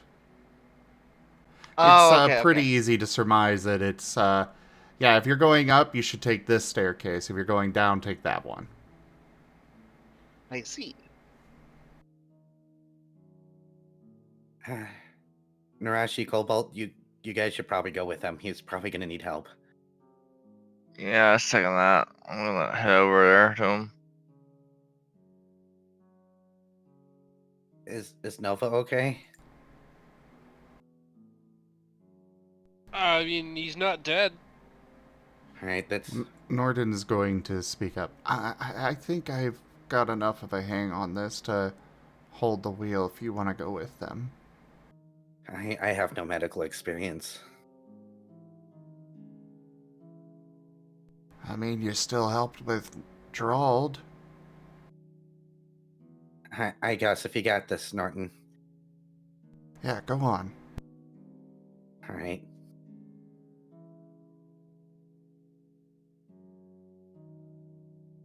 Starting with Osmond.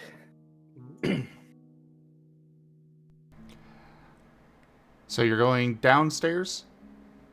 That's where it was mentioned that there was more injured, right? Yes. Okay. The below deck has multiple cabins along the sides, though near to the stairs on to either side are large holes leading lower with similar holes above them, though above they are currently covered, but would presumably line up with being slightly in front of the kitchen and basin respectively above. The cabins Oh, down... so cargo. Yeah. Okay. Yeah, Okay. yeah.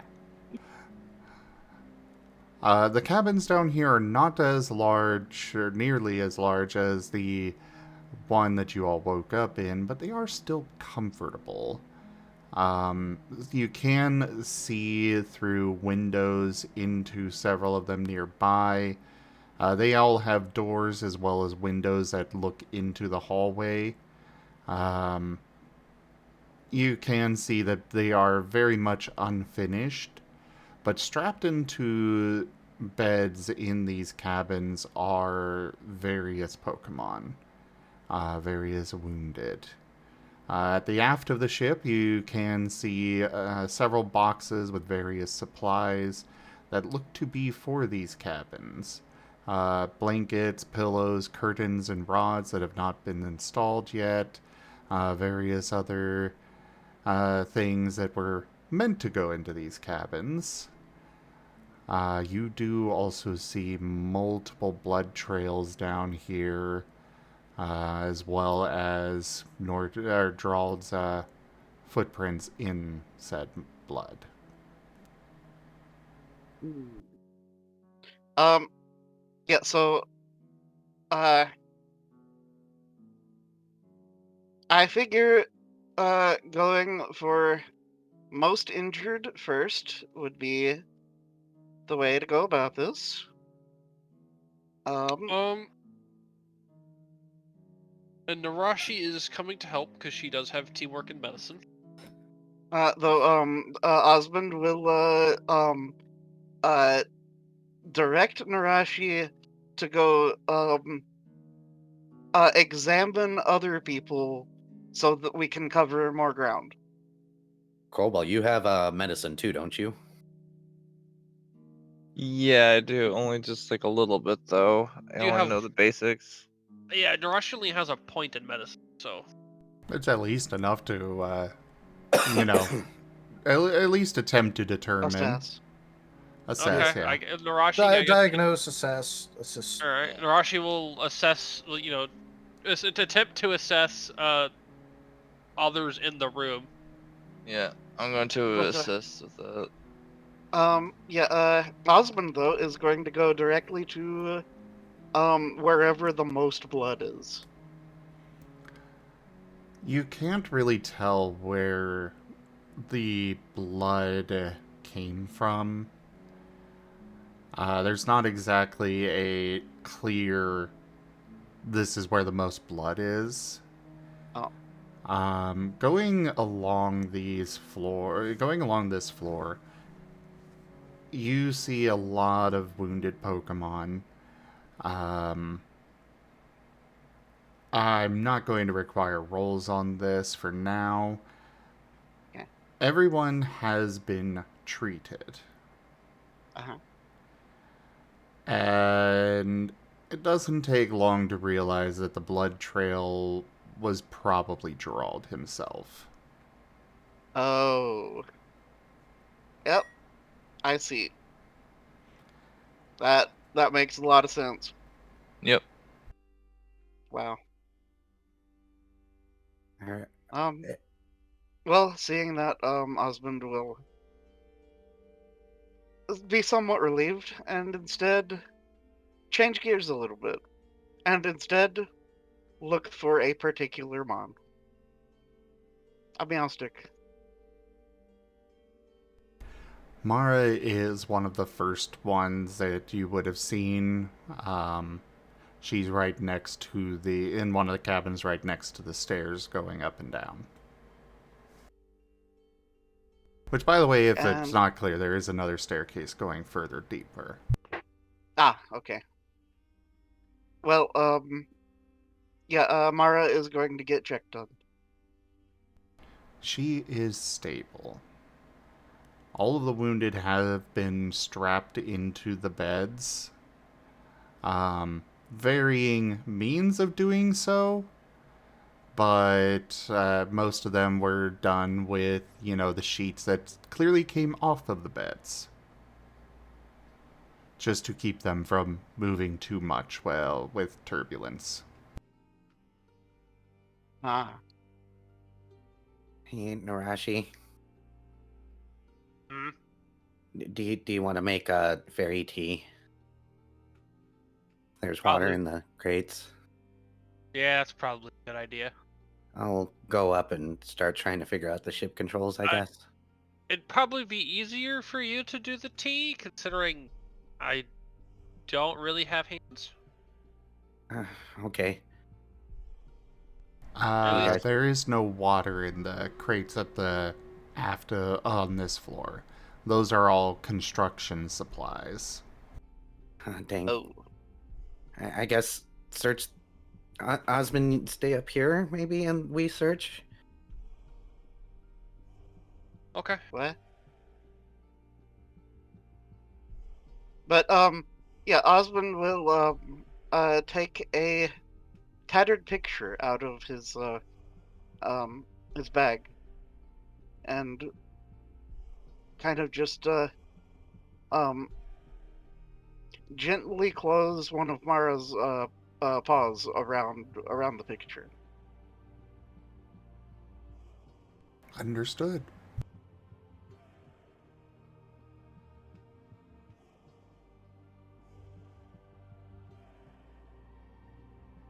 And yeah, Osmond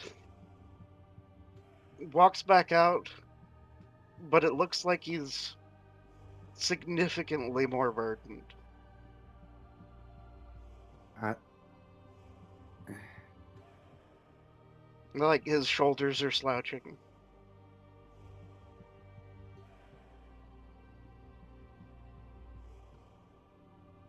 do you want to stay up here while we search the ship for supplies? No, she's okay. I'll continue. I need to continue.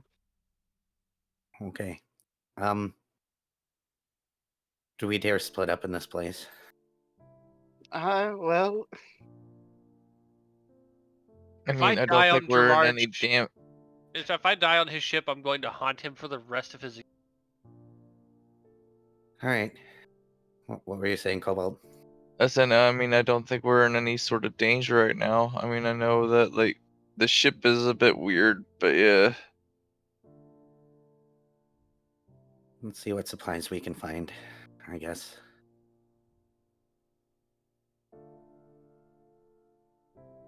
Going down below. I think we're fanning out. yeah. Yeah. Osmond will assist with the search team searching for supplies. Yeah.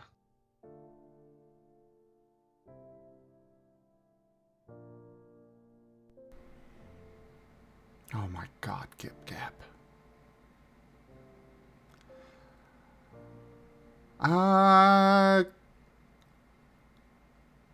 I'm gonna go ahead and go with the next floor down then. The hold is below the cabins. It is a very large space going the entire length of the ship. There are several crates in here that seem to have been put in very recently. They are not well secured, but at least well enough that they didn't jostle, go tumbling about. You do see water slowly trickling in here, though. This part of the ship does seem to be below the waterline. There are a couple of windows that do show only ocean outside of it. There is That's not a another good sign. staircase going down.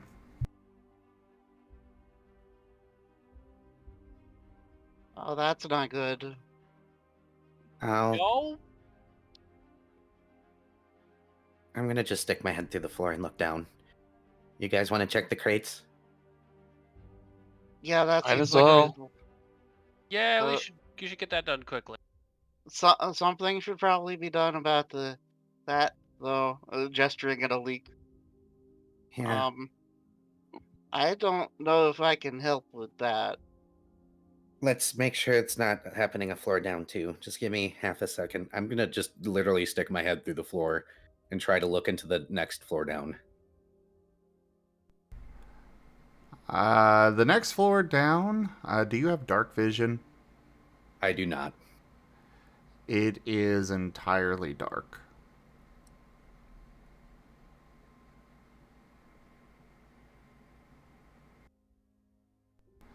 You cannot see anything at all.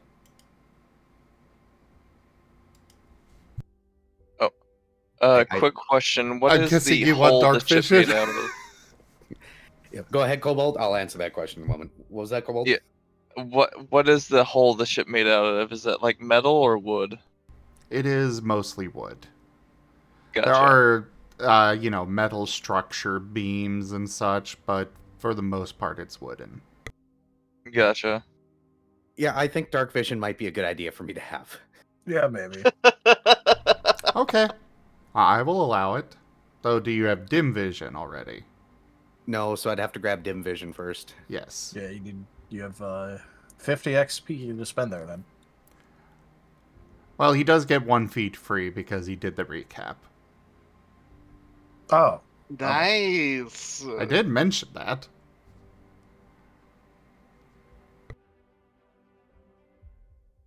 I literally said I will only do this if nobody else takes it. Honestly, I don't even remember that discussion, so. I do.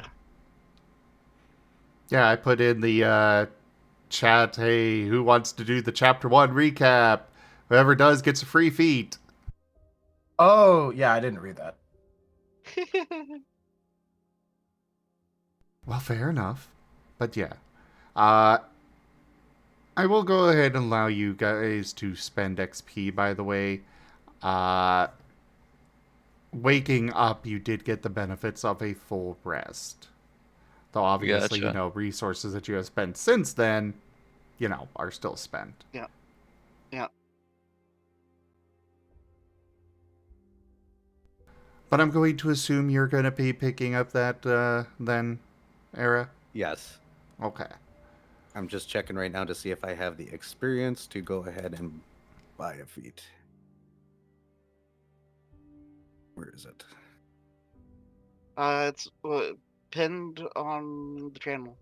Lull 5 short. So I have dim vision. All right. Then yeah, it is pitch black down there. You cannot make anything out. Was anybody looking above decks? On the main deck or above it? I'll say Nova I would went head to up there above deck. eventually. Okay, so Nova and Cobalt. Yeah. I'm mostly looking for things like that can use to help plug up the leaks that we're finding. Okay. Well, Maybe spare boards or something like that. I don't know. Okay. Or pitch. Yeah. Partially, unfortunately, Nova had his physical stuff healed, but he didn't have his exhaustion healed. So, technically speaking, right now he is permanently winded until he gets rid of all of his exhaustion. Aw. Because he went over the exhaustion cap. Yeah. So he is moving at half speed and everything. No exhaustion fix means tired V. Yep. A few good meals, some extra rest, you'll be fine. In a few days. Yeah, in a week. But the Cobalt and Nova going up to the above deck, you recognize wires and metal boxes of all kinds. Metal boxes. With wires going into them and signs that, triangle with a paw and a red and a big line through it.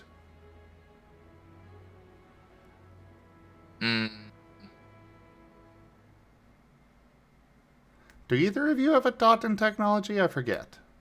No. I believe I do not. Well, if you Uh, check your sheet to make sure. I do not. Okay. I can guarantee you Nova has nothing in tech. I didn't think either of you did, so yeah. I just wanted to make sure. You Yeah. do see a ladder going up through a hatch.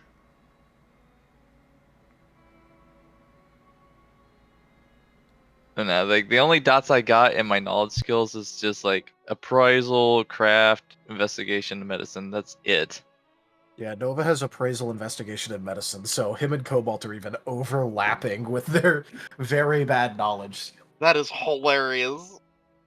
The tech people are either downstairs or driving. Yeah. Well, Yeah. Who could have foreseen this? Yeah, so you've got no idea what this floor is all about, but it is somewhat spacious. Definitely a lower ceiling than the main deck, but yeah. Otherwise, there's just the ladder going up. Well, Nova will keep trying to go up. Yep. Same with Cobalt. The ladder goes up for quite a while through a tube before you come out on top of the balloon itself. Nova would let Cobalt go first because he doesn't feel like he could move very fast right now. Yeah.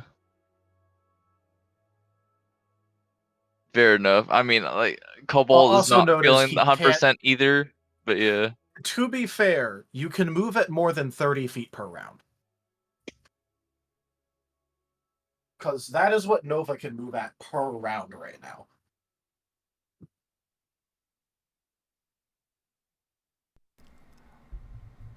Well, yeah. The top of it is, just open air. You see multiple different pegs and such around the hatch at the top. There is some rope hanging on the inside of the tube just below the hatch. But otherwise, yeah, it's just the top of the balloon.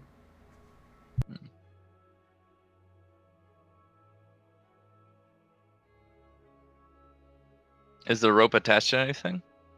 They're just hanging. So there's a little space before you open the hatch, and the rope, it's really long rope, very sturdy, and it is just hanging on several hooks. There are 6 lines up there. Okay.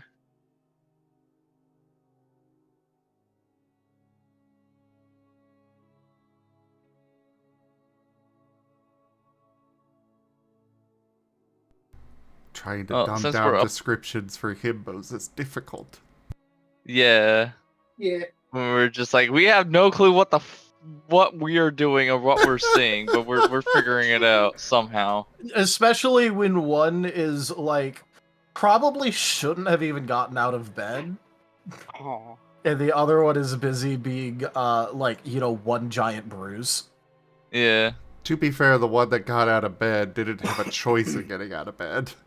Yeah, he probably should have just stayed there laying on the floor though. Yeah.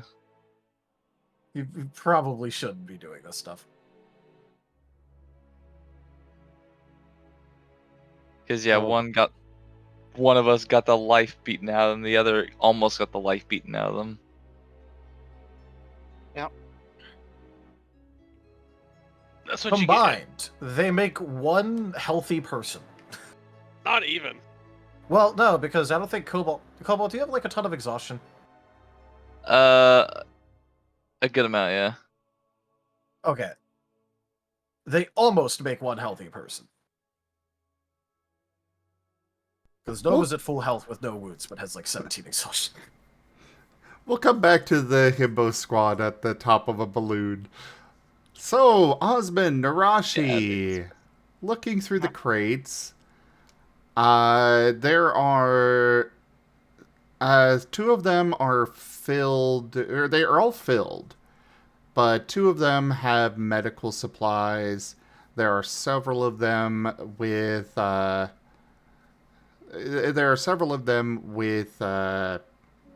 brain dying on me, construction supplies of all kinds.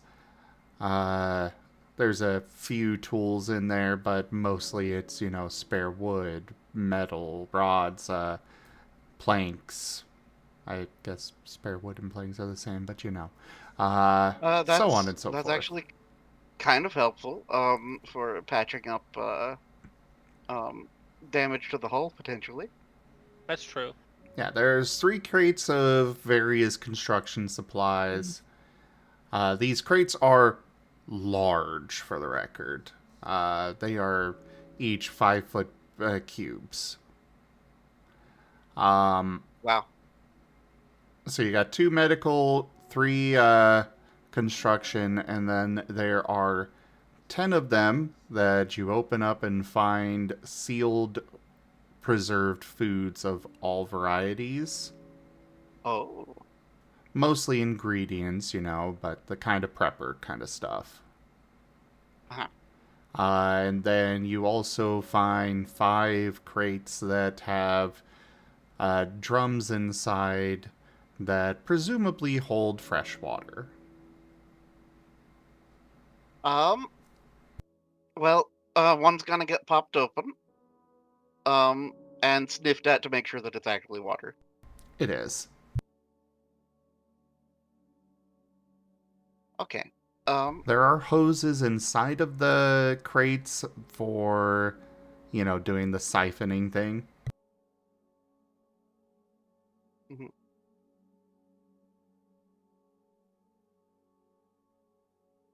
And all of these extra supplies are thanks to the viewers who tipped. Woo! These airships were not intended for the purpose that they wound up being used for. Yeah. It was a new... It was a new thing that Gerald was working on for, something he was going to sell, and then wound up being conscripted into emergency evacuation use. It was a way for Gerard to make sky versions of his stores. Yeah, Exactly. he could make a pop-up Gerald's anywhere. Like, that's not horrifying at all. This But, SPC's spread. Is there any sort of deck-to-deck communication system? Are there like the big brass tube things, perhaps? No, but there are... There's the kind of intercom speakers.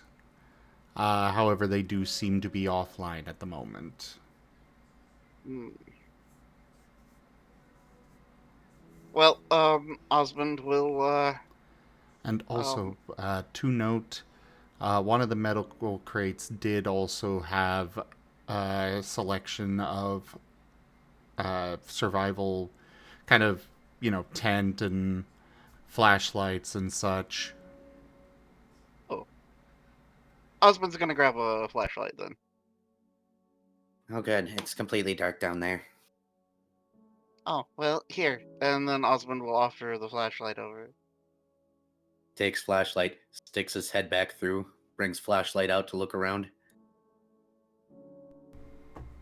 Lucky for you, these ones are waterproof. Because, yeah, the below deck is entirely flooded. You Pops see my head out. a lot of pipes all over the place.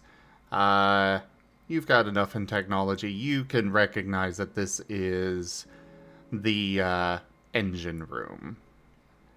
Metal pipes, you say? Yep. Various metal pipes, Clang. couple of furnaces, and so on. You do notice that there is very little electrical in there.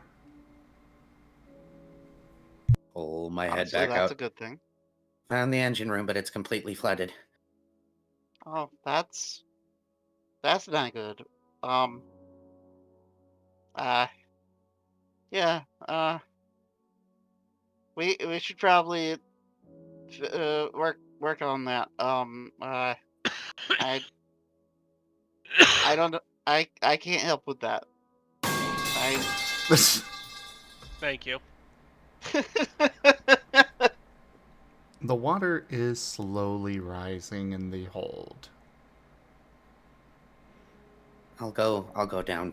What do we have for construction supplies? Anything? Osmond gestures at the construction crates. Is Uh, there flex tape? No. Dang. Flex Um, seal? That's a lot of Actually- damage. No. I might see if I can wake someone up that can help, maybe, or something. Like Osmond's Gerald? gonna. Yeah, that would be a good idea. But he's pretty badly injured. Make him Osmond's tea. gonna. Oh yeah, okay. Yeah, Osmond will look around for a smaller container, of which to. Well, actually, wait. Hey, Nerashi, just give me the bottle. Nerashi hands over the bottle. And Osmond begins siphoning water into the bottle. There are a lot of squeaks of protest from the jar. Good. But you don't have problems Osmond- with the with getting the water in. Yeah, Osmond pays no mind to the squeaks, and just hefts the bottle over his head, like he's a character from like a Legend of Zelda game, and Ba-da-da-da. and then begins heading back up to the helm.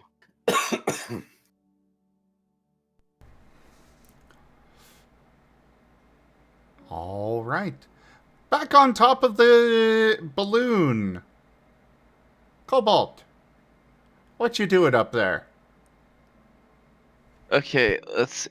At this point, I want to say I'm kind of looking beyond, like, on the horizon and stuff, and see if I can actually see anything that, like, I can remember seeing before. There is nothing around except for water. At least not that you can see. Okay. Aside from, of course, judgment, but that is pretty much visible from anywhere in the world. Gotcha. I also want to look at the exterior of the ship to see if there's any, like, exterior damage on the hull. If there's anything, especially anything noticeable. You don't really have an angle to be able to see that from the hatch. Hmm. The balloon does outsize the ship below by quite a bit. Gotcha. So not even on, like, the balloon is fine though? As far as you can see, the balloon is fine, yes. Okay, gotcha.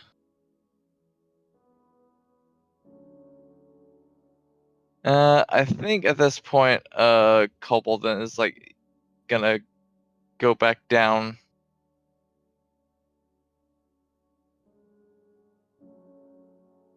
Well, there Nova got is to the top by then. Yeah, Nova's up there, so there's a Nova in the way.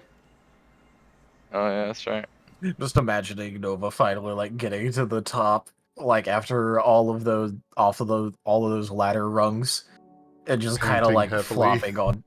flopping onto the onto the like balloon top.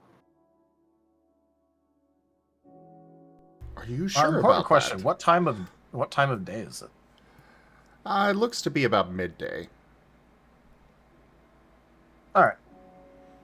As But are for you- flopping onto the balloon top, I mean, like, you know, because there's like a hatch thing, so he kind of has to like crawl onto it anyway. Because the ladder. Mhm. He doesn't have a better way of getting up. He's not like ragdolling on top of it. I just mean, like, Okay. you know. Yeah, he's not ragdolling. He's just like, you know, flopping a bit. Fair enough. Doing the equivalent of Eevee Sploot. Yeah. I'm seeing Nova and I'm just going, you sure you're okay that you should be moving around? Like, feel like you should honestly be back in bed. I'll just be up here then. Okay, well, Storyteller this is where I'm- intervention. Cobalt, you know that's a very bad idea. yeah. Yeah, I don't think I want to leave you alone up here. And I think you're kind of not in a great condition to move around a lot. So you know what? I'm just gonna stick around you for a bit.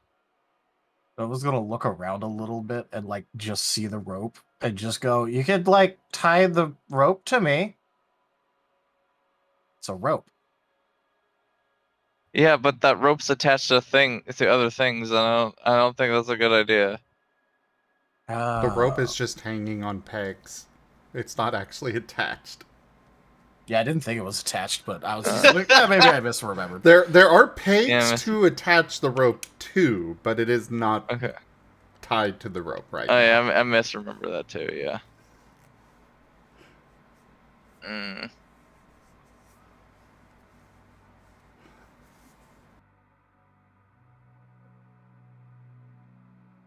Okay, so can I take the rope? Yeah. Okay, I'm gonna take the rope then. A voice from the heavens. Just take the Eevee downstairs. I will let you know that it is either he is up here now or he tries to get back up here later. That's fine. So all right. So this is what I'm gonna do. I'm gonna use the rope, and I'm gonna tie Nova to my back with the rope. Buddy Oh, harness.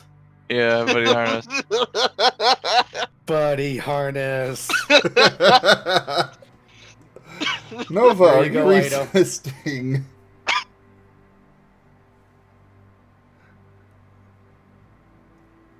Hello? Yeah. What was that you said, Zoom? Oh, I asked Nova, are you resisting?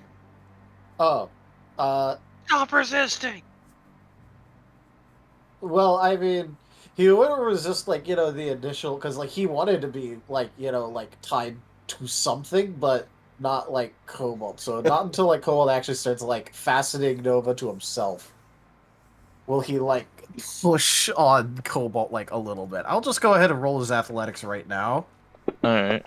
Give me opposed athletics or acrobatics. All right, there, I'm Cobalt. accepting that botch. Manages to Fair tie enough. himself in fat Look, hard. again, this is the funniest option. The luck continues.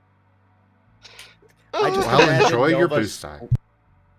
I just imagine Nova's squirming, then pauses and goes, "No, you don't tie the knot like that," and then goes back to squirming. Well, I don't know how to tie knots. Do I look like I went to learn how to tie knots? No, I went to go learn how to fight. Well, Cobalt, I still need opposed athletics or acrobatics check. You could Gotcha, botch worse gotcha. than him. Yeah, that's true. Okay. Oh, by the way, because I almost forgot, Happy Pi Day, everybody. Yes. Yeah. Pie. But pie are square, not round. Bad joke. I'm not apologizing. I looked up, saw the 2 ones, and was like, oh my god, he really did botch worse. Then I realized the 9 and 10, and I was like, oh, okay. Okay. But yeah, I was like, ooh. But I managed to pull it off with 2. Alright. Oh, you can't normally use teamwork, FYI. Oh, okay. Teamwork is a I thought special it would one. make sense. I thought it would make sense with. But okay. I would I'll leave it innovative for work. now. Okay. It's fine for now, I'm just letting you know in the future. You know what? Let him use it because it makes sense with Nova botching. He's accidentally helping. That works. Since he's working with someone, teamwork. Fair enough. That's Hello, funny. Renku. But yeah, you do manage to wrangle Nova in. However, give me a survival check for how well you actually get it tied. Oh, okay.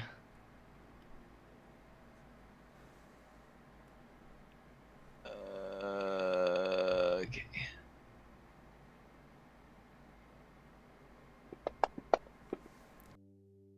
Himbo. Go, go, himbo. Himbo forge power. 6. Understood. Amazing. Himbo I'm- power. Noting that down.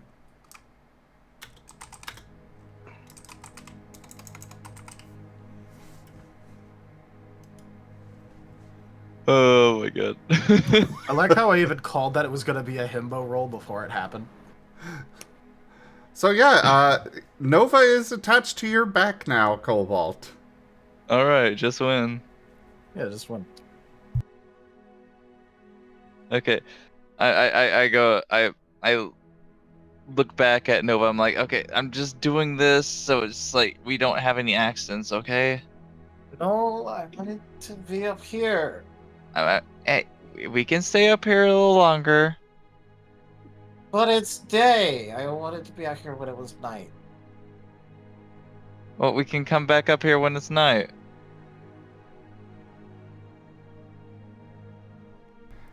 You know, there is a deck below the balloon Yeah. that Yeah, you won't but just we're not- roll off. Yeah, but we're gonna go down for now. We'll come back up here when it's night, okay? Okay, fine, but we're coming back up here. Yeah, I already said that. We're gonna come back up here when it's night, but we're going down now. So long as we come back up here when it's night. Yeah. Alright, I start climbing down. All right. So you're gonna wind up getting down onto the main deck again, just as Osmond is coming up. Oh, hi guys. Hi. Here, would one of y'all help me give a drink to Gerald? Yeah, I mean, I can do that. I mean, I kinda have to. what? I'm the only one that can move. Why are y'all tied up? Were y'all doing something weird? I wanted to be at the top of the balloon and stay there, but he didn't let me. I do not think it would be safe to leave him up there in his current state alone. Oh, yeah, that's fair. Hey, did you have okay. to add the rest? You could have just cut off that you wanted to be on top. I mean, you write the quote, Zim. You can always just type that out anyways. Good point. I Rude. could also say like, oh hey, Cobalt just wanted to be a rigger. Mm. Anyways, yeah, there's a lot of water in the hold, and that's bad. So, yeah, getting Gerald up so he can help would be a good thing. So here, and we'll kind of do the wiggle the bottle. There is very angry squeaking inside. Yeah.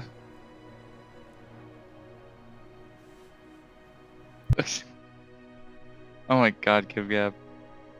It's bad enough we got the whole like rope bunny like a thing going on now. Body harness. Yeah, buddy harness.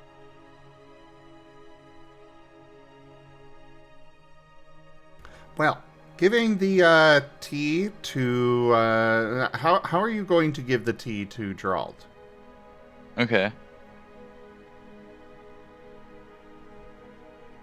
I asked. All right, so the okay for me, like me. Okay. Let's see. So I'm assuming like but yeah, you said like the tea was the tea fully repaired, or do I need like to add anything to it? It Well, is I full. mean, Go ahead. go ahead, Zip. It is fully prepared. Okay. There's a fresh lemony scent coming from the jar. Okay. Okay, is there... I'm assuming there's like no like cups or anything like that. It's just a big jar of tea.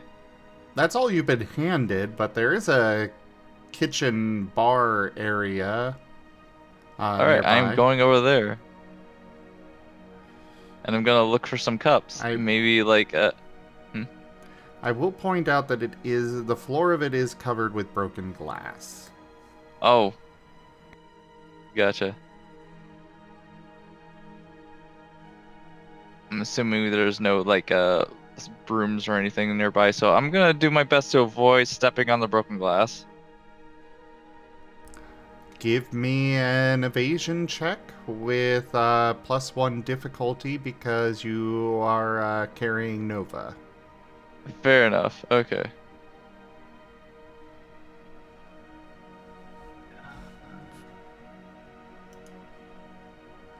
Good thing I got a good amount of dots in evasion.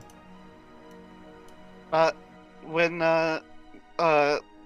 Cobalt turns to do thing, Osmond will wave at Nova. Nova looks really tired, and I'm pretty sure that right now he is not capable of moving enough limbs to wave back. When it's an increase in difficulty, do I subtract a dice? No, that means that only Eights. 8s count. Only 8. Oh yeah, Or that's so right. 8s and sevens above. no longer count. Gotcha. But Himbo Power ignores that anyways. Yeah. What does it matter? Holy crap. Look, what does it matter if sevens don't count if you just roll tens?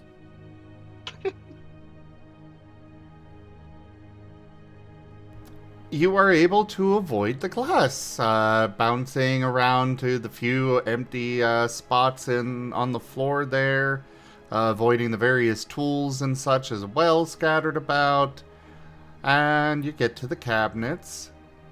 They do have latches on them to keep them shut, but that's easy to open. Yeah.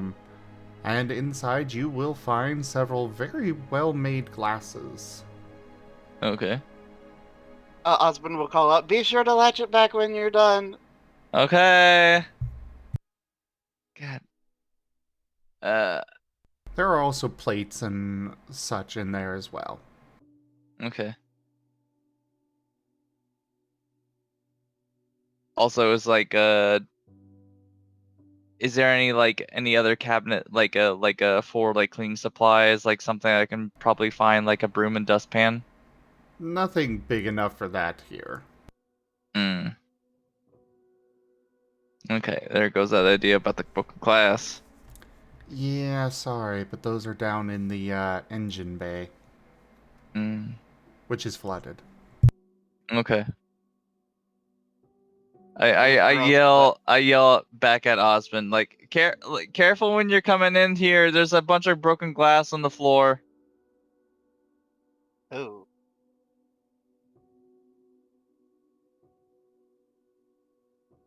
But Okay. yeah, I get a cup. Also get like a spoon as well too.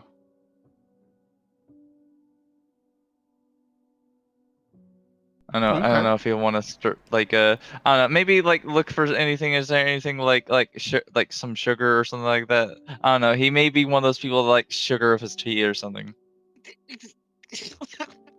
The mind of a himbo is Give made him trust me, 13. You know, Oh my god. Look, we're only able to be thoughtful with our characters in the dumbest ways. Yep. That's how it works with us. I'm just imagining the inner imaginations of my mind are an enigma, and the milk carton spilling over. You do not know the complexities of my mind. Some people like sugar with tea. Do you even know how to spell complexity? I don't know, but it's probably complex. Okay. With some tea. Brandish his tail at you. There is no sugar in the cabinets. You only find various, you know, cups, plates, bowls, Silverware is down in the drawers in the bar itself. Yeah, this was There's a originally sneeze that happens when you open one of the doors. You don't know where it came from. Yeah, this was clearly originally a display for Gerald's. Okay. Well, it wasn't a Oh. display. It was actually getting set up for stuff, but Oh, a demonstration booth. Oh, Basically. wait, hold on. Cobalt. Yeah. Do you think he likes Spinda Splenda instead? Maybe. I'm gonna look for Spinda Splenda. there are no foodstuffs or drink stuffs of any kind in this bar area right now. I'm like, Ladies and gentlemen, I present to you the himbos.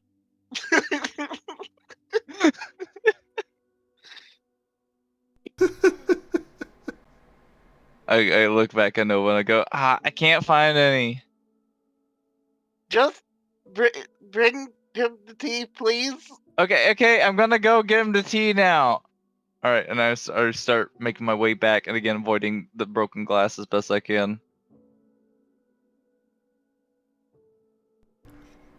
Okay. Yeah, you make your way over to Gerald, I am assuming. Yes. Okay, how are you giving him the tea? He is unconscious.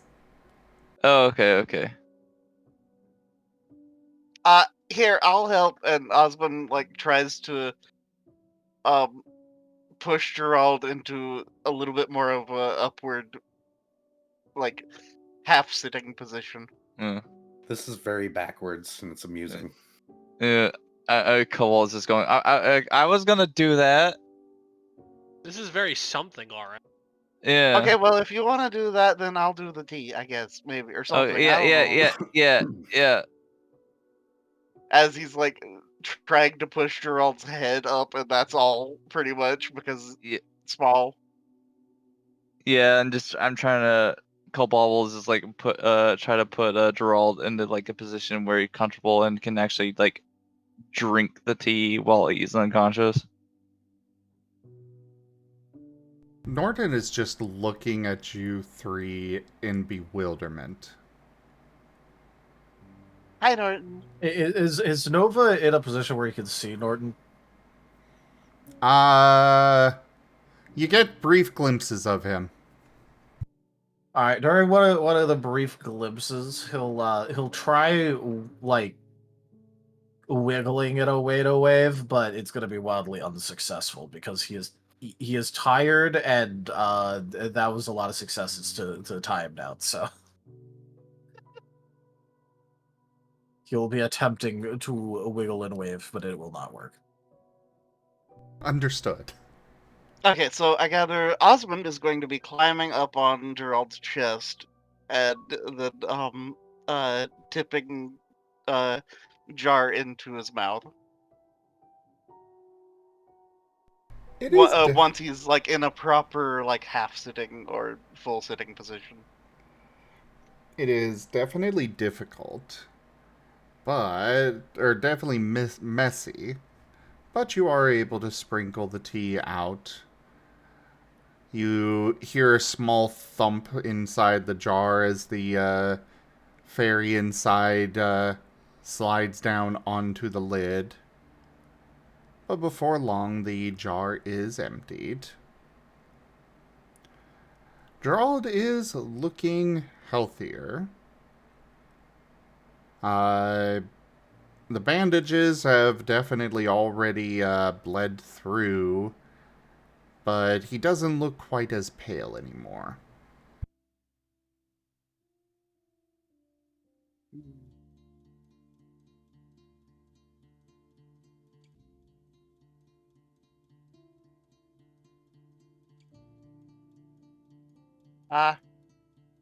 Yeah, Osmond will begin changing the bandages.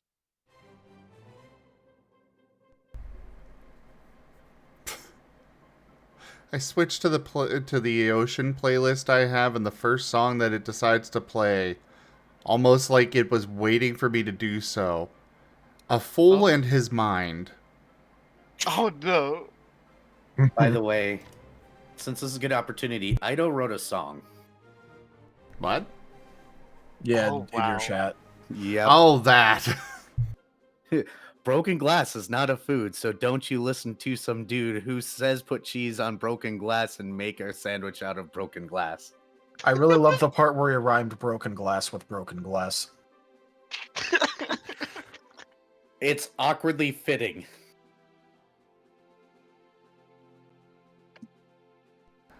I feel compelled.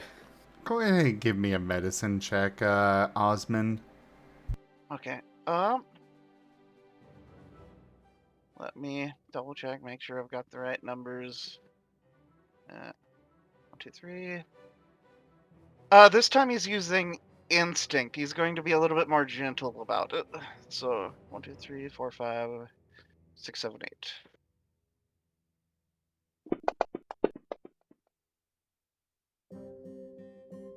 Okay.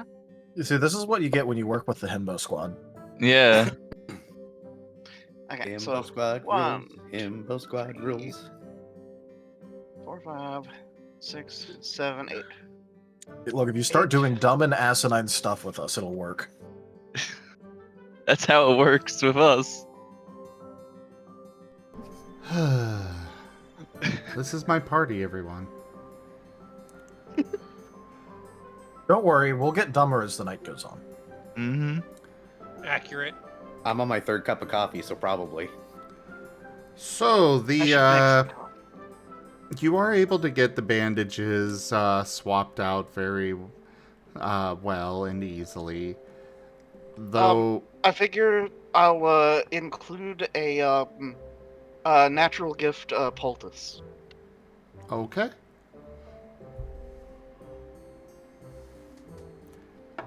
I will say that you will realize that he is well beyond his max exhaustion. Oh. He will not be waking up for several days. How bad are we talking? Well, he's Gerald, so he broke the rules a little bit, but if I had to put a number on it, 40. Oh, damn. That's impressive, considering normally you can't willingly get any more past 21. I'm sure there Okay. was no willing about it at that point. True. The guy Okay, so single-handedly brought about 30 Pokemon down in and got them all strapped down. Granted, most of them did not make it, but he still did all that, got all of you into the main cabin, and then sat there willing himself awake for 8 hours while you slept. Mm-hmm. He put himself through the ringer here.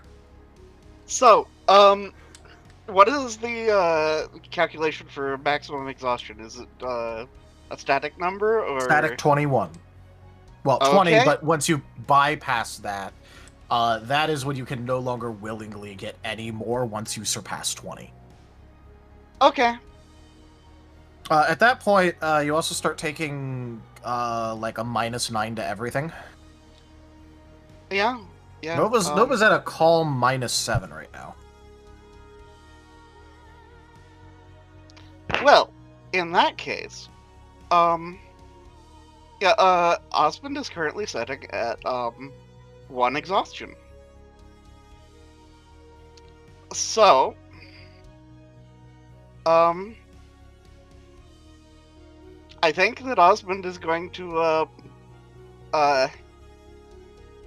hug Gerald and activate Your Burden is Mine.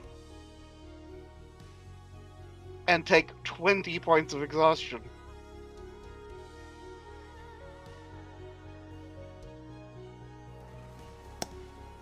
FYI, that is going to put Osmond unconscious for 10 days. If it speeds in his recovery, Osmond Okay. is willing to do it. Quick thing. Would you instead consider taking 19 so you don't instantly pass out? Well, actually, it would be 18. Okay, we'll try 18 first. Once you hit or exceed 20. No. It is when you exceed and go to 21. Oh, right. But either way, once you exceed that point, or hit or exceed that point, you go unconscious and cannot be woken up until you recover all of that exhaustion. Yeah. So you can doing wake this, up yeah, go ahead. you doing this would not wake up Gerald. He would still need that 10 days to recover. Wouldn't it, in his case at least, reduce it from what could potentially be 20 days? Oh, yes. Well, yes. But consider this. Instead, every day you can take a little bit from him and it wouldn't change anything. Yeah. In fact, it would actually speed it up more because if you make it so that way you could get any additional recovery, that would help out the recovery rate greatly. And you can continue being a medic to everyone because remember, you'd take exhaustion penalties instead, and you're only good medic. Yeah, so I suppose I'll just take 2 then. So I'm adding... Well, no, I'm saying you... exhaustion now? Well, actually, no, that would be a better idea, because, yeah, having the -7 would be... Yeah, Yeah, which is what so I was bringing up. I'm taking 2 to begin with. Osmond does note we should get Gerald to a room. Maybe the room we woke up in. Maybe he'll wake up sooner if he's in that ridiculous bed. Yeah, like, let's make him comfortable. Oh, did Nerashi go up? Mm. No, that was me out of context. Oh. Well, I am going to Gosh darn it. swap scenes here real quick. Nerashi and Spike, what are you two up to? I would be trying to figure out where the water leaks are underneath. So that way I know where... Or no, actually, we got the crates first. I need to find a substance that's waterproof that I can use to plug holes with, like now. There are some rubber sheets in there. There is some, tar. And there are plenty of boards and nails. R is going to be my friend here. I don't know if Nerashi can help in this situation, because we're going to be going underwater. No, Nerashi is completely unhelpful here. Aw. I don't think she can... No, it's probably best if Nerashi doesn't help here. If we're being honest. I really wish our Blee was awake right now, because man, would he be a boon. I can't Are you believe I sure just about said that that? out loud. This would require Holy him crap. rolling. I think he has water breathing. He never asked me for it, so I don't think he does. Oh. Oh no. Does he have a swim speed at least? Never asked me for that either. Oh no. That's hilarious. What kind of watertight can't swim? All right, It's well, rain. At what point is this out of character? Oh my god. At what point Gay- is this out of character for Rain? God. Fucking weasels, I swear. well, I guess I'm rolling a technology to try and tar up every hole I can find on the underdecks here. It's the best I got. Oh yeah, I know, right, Kip Cap?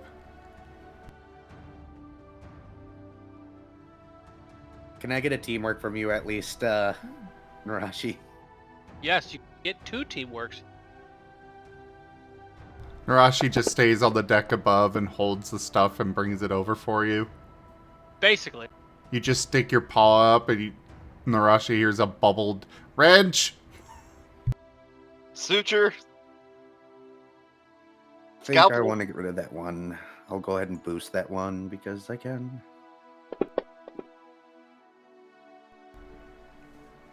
One. I'm sorry, but now I just picture Rain like with like the floaty part of the Boisel, like, and he's just like trying to like paddle as best he can, but he's like it's still struggling to swim. He's got floaties on, and they probably only make it worse for him now. I know. That's why I'm going. Like the floaties make him freak out because he thinks he's sinking, but he's not. Actually, come to think of it, I think he does have a swim. I don't remember what feats he has, but I know for sure he doesn't have water breathing. Nice. Very useful. Oh wait, for a I water think tank. I think I gave him decreased difficulty on his swim check. Anyways, back here. The holes are numerous. Looking at things, you can tell that the ship was not necessarily made to withstand a, plummeting into the ocean. It was at least made to, go in the water, but it was not designed originally to just plummet like that.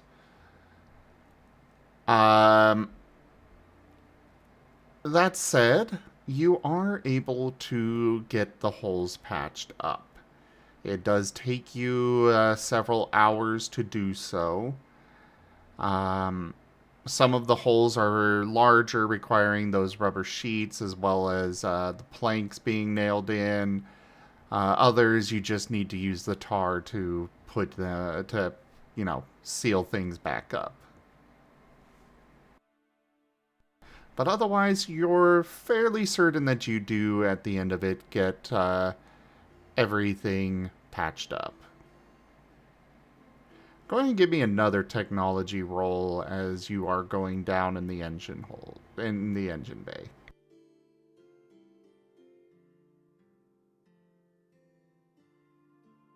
See, 4 plus 2 equals 6 plus 6 equals 12. What? I can't count right now, so I had to do math instead. Don't question the logic, okay? I'm tired. Didn't you just roll a technology roll? I did, but I'm also going to be using instinct instead of innovative. Oh, okay. He has decided, screw figuring this out. I'm going to start pressing things. Food. 1, 2, 3 instinct, I guess. Okay. Because I'm kind of, in the process of fixing stuff, so I'm assuming this isn't passing. So I'm assuming whatever I see is instinctual, not necessarily me actually taking the time to carefully look at things right now. Hence instinct. While above a lot of the panel and such is custom technology, you are seeing down here that Gerald has rigged up his own setup here, but you're seeing a few signs of different things that you recognize. One thing in particular is a pump to get water out of this area. Is it already hosed up? It is all hooked up, however, it is not functional at this time. There is no power to it.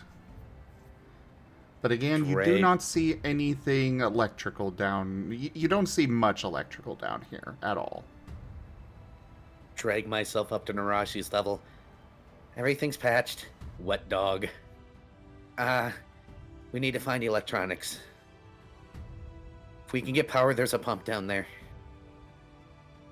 All right.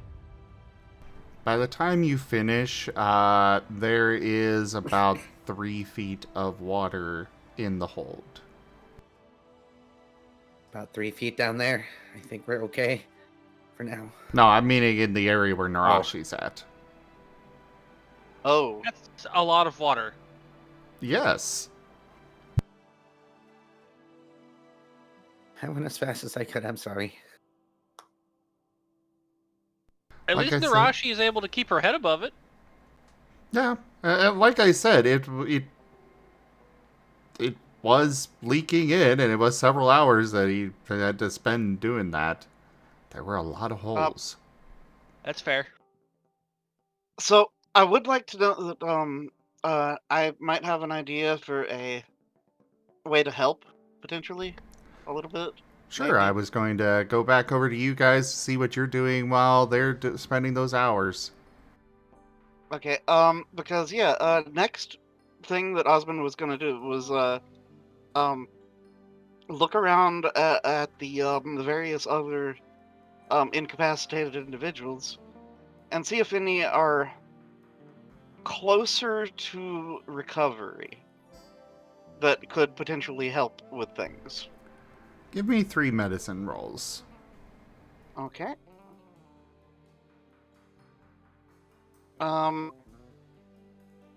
I'm gonna go back to good old Forceful for this one because he's being very direct and to the point of figuring out who's in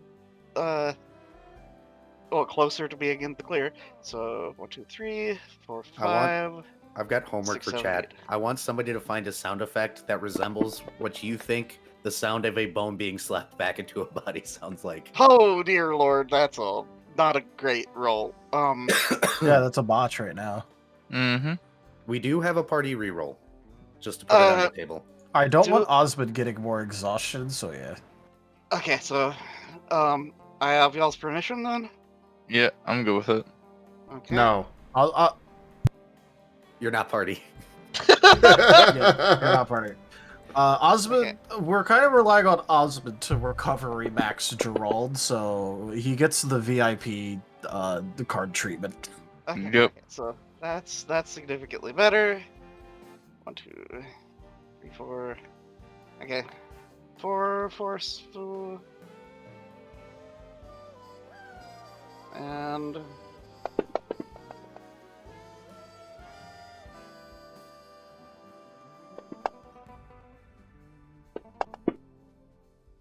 okay.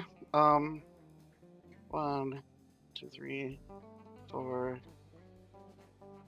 5, 6. 6 forceful. And one final one. An important question.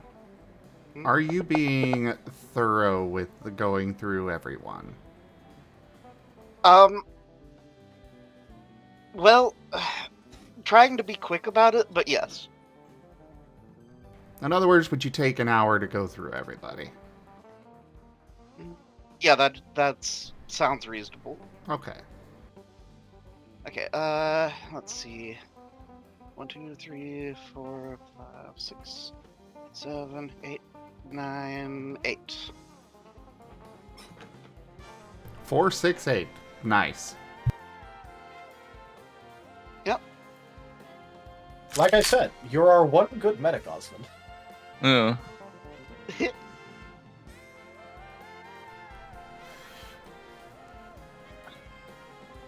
There are a lot of dead down here. Oh. It looks like they weren't dead when they were put in here. But Gerald's not a medic. Hmm. He was focused on keeping everybody alive rather than, tending to people. Mm-hmm. There are 28 dead Pokemon spread throughout the cabins. There are a total of 40 cabins. A couple of Pokemon were sharing them. You do find 9 of them that are alive, not including Cupcake and Flawn, who are also in those cabins, and not including Okay, Mara. Okay. With Flan, you do find the 2 floettes. Uh-huh. They are okay, and you are able to get them awake. But they are the only ones that you think would be able to be woken up, kind of forcefully woken up before they naturally wake up from recovering. Uh-huh. It's not So, a matter of exhaustion, it's just they're all in really bad shape. Yeah, like catastrophic wounds and such. Yeah. A lot of gunshot wounds. Ooh. Imagine that. But the 2 floettes are there and you are able to wake them up. Okay. Well, yeah, that is definitely going to be, top priority then. And one moment, there is a certain raptor that is returned home. Ah, yes. Bellamy's cute. Tal says you're cute. Vari also says he's cute. Ari also says you're cute. They too? Okay, thank y'all. Two people saying it's okay. I'll be right back.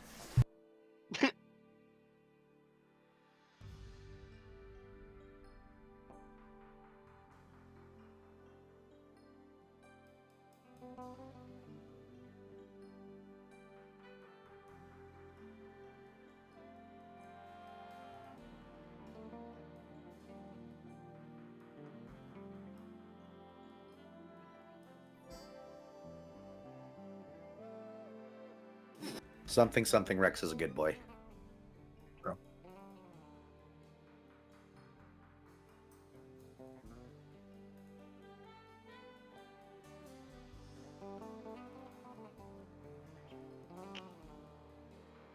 Azura, I'll let you dig your own grave, thank you.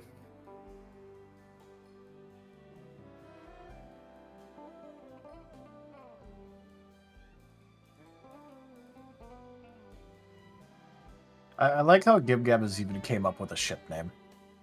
No vault. Oh. Oh no. It's awkwardly fitting. First 3 of Nova, last 3 of Cobalt.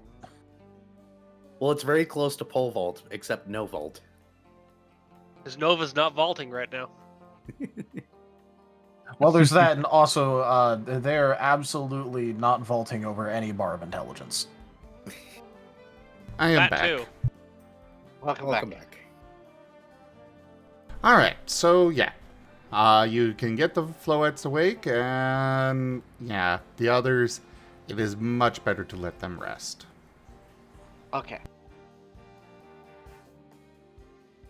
The floettes, when you do wake them up, are going to be going with you and giving you some information about the various Pokemon that are still alive there, which I, of course, did post all of them in the channel. And I figure, let's see. Who was it I was looking at earlier? I'll go and go through these real quick for the stream as well. Yeah, and I figure Allie would be one that Osmond would recognize. Absolutely. Thank you. Yeah, you would definitely know Allie. Yeah. So, for everybody, we have Glycella, a female Bergmite. She enjoys theater and volunteered at the clinic every other weekend. We have Termos, male chespin. I won't go through what they were all doing, but you know. Vino, female Pommy. Blasteroo, a male Scorbunny. Magip, male Durant. Billix, male Zorua. Ali, a female Smoliv. Lem, a female Cloth. And Falcob, a male Snivy. Or Snivy, however it's said.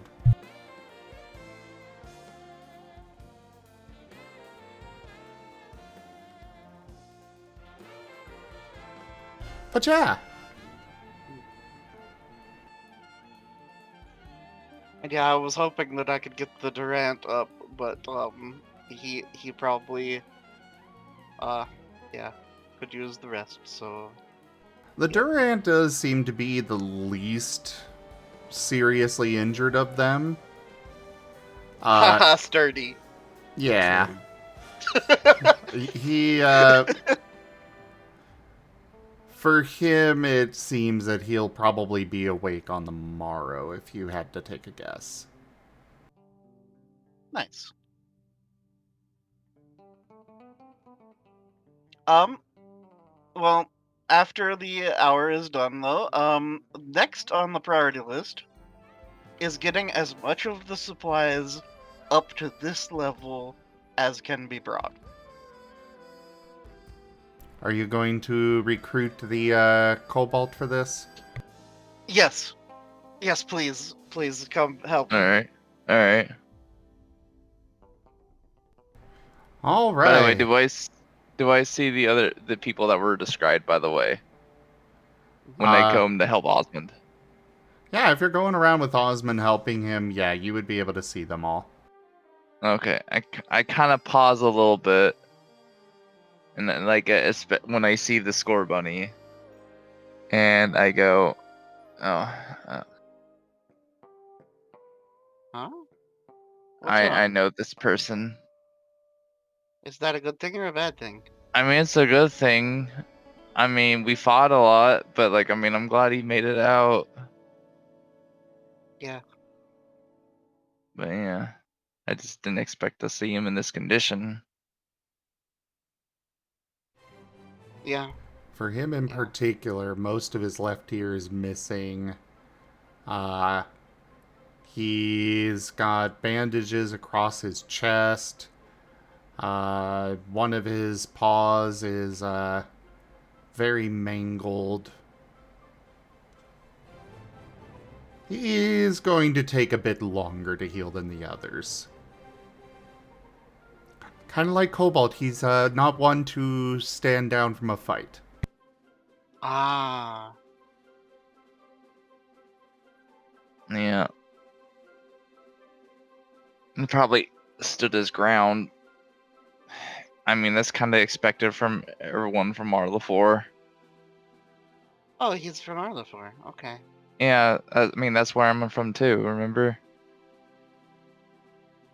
Yeah. Who are you again? Rude. Nerashi's not even there.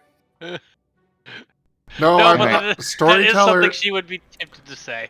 Storyteller says that she pokes her head up the stairs just to say that and goes back down to helping Well, Spike. we are going to be going up and down to traverse with supplies, so... Yeah. Yeah, no, if Nerashi hears that, she probably 100% would just very casually say that.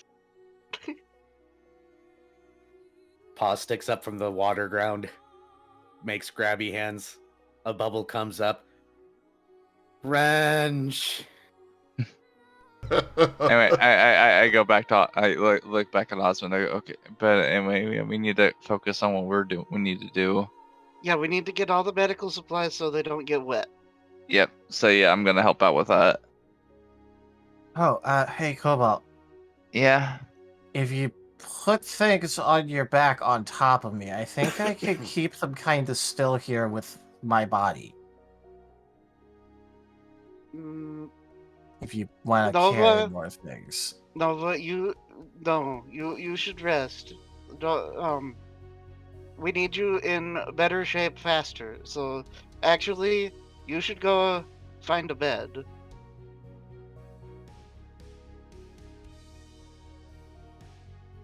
By the way, was Gerald moved? We were talking about moving him to the bedroom that we woke up in.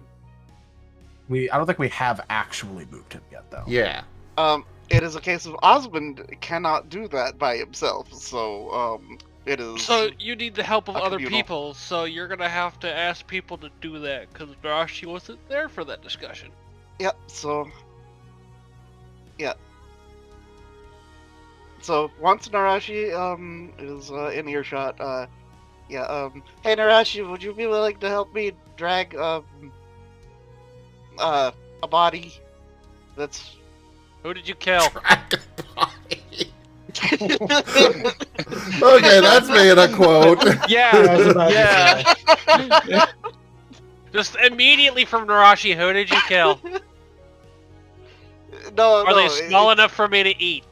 no, none of the above. Disappointing. But yeah, Gerald needs to get put in a bed so that he is able to recover faster. That would have been good. I need help dragging a body. Is it Nova?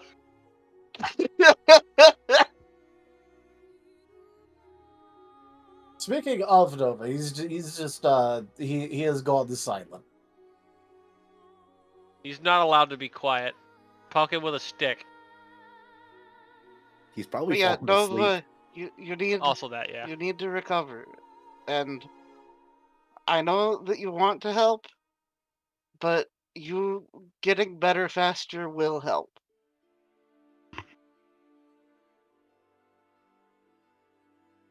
Better, faster, stronger. Yeah. For the record, by the way, Gerald is about 2.5 feet tall. Oh, I've got like almost 8 feet on this guy. Easy. Yeah, Yeah. he's just got a the timber. threatening presence. He definitely He's got has the that. threatening presence, though. Yeah, he definitely has that. Nova is just not going to be responding now. Aww. Well, yeah, Osmond will walk up to Nova on Cobalt's back and hug Nova. And your burden is mine. Take 2 exhaustion. All right.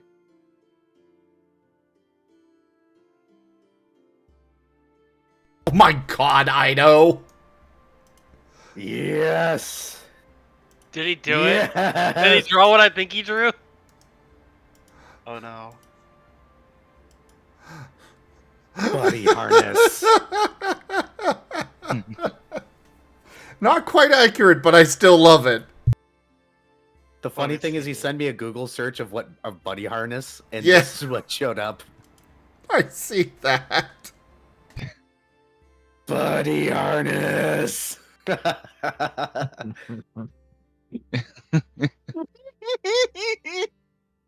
got a dog walking a dog.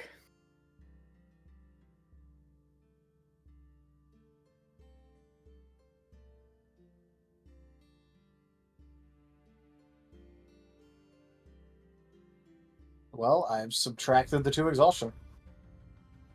Cool. And I'm adding 2 exhaustion. So, for you guys moving things up, it is about 2 hours. So, you're all going to be done moving things out of the crates in the cargo hold and getting the holes patched up about the same time. Nice. Very nice. Bike being drenched. Just goes, okay. I'm gonna fix electrical. Did anybody see anything electrical in here? Have you checked the upper decks? I will. Can somebody take the hull? I'm gonna take Norton with me.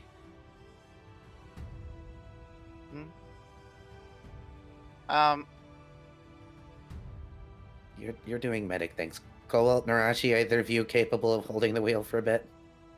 Sure, I can do that. Nerashi wiggles. Just No Okay. hands. she's got a mouth. I don't know. She can hand us tools again, I guess. I can try. You want me to hold the helm steady, like, or something? Because Wait. I think everybody's relatively stable here that's still alive. I mean, I can do it. It's fine. The Floettes are currently going about everybody. Unless I say otherwise or you guys ask them for something, they are going to be tending to the wounded. That is a very reasonable thing to do. That, yeah, Osmond will definitely encourage that. I mean, if both me and out of character Norton go up there and start trying to fix things, if one of you could assist me and one of you can assist Norton, since Norton can't assist me at all, Oh, that would be very helpful for rolls. actually, hey Nova, I know a thing that you can do to help. Nova, What is it? you could hold the helm steady.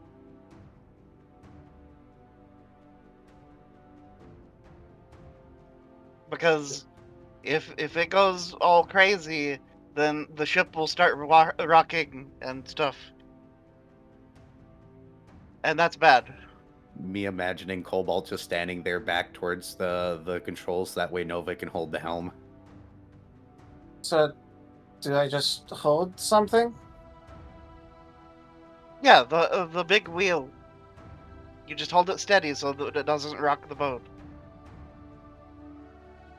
Don't rock the boat.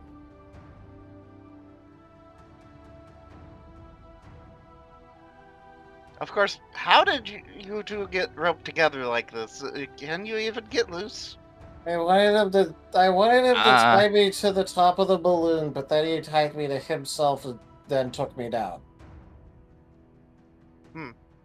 Understandable. Have a nice day. I didn't want to leave him alone, and also, like, he shouldn't really be moving around. I made it to the top. I could have stayed there. I don't want you to get abducted by a Pidgeot. I'm going up there tonight anyway. I was more worried about, like, since the boat could rock, that he could, like, fall over. Yeah, that would be a bad thing too. One way or the other, Cobalt and Nova can handle the wheel thingy. So, does that mean I'm coming up to help with Yes. electrical? Okay. You and Nerashi can come up and help me and Norton with electrical. Okay.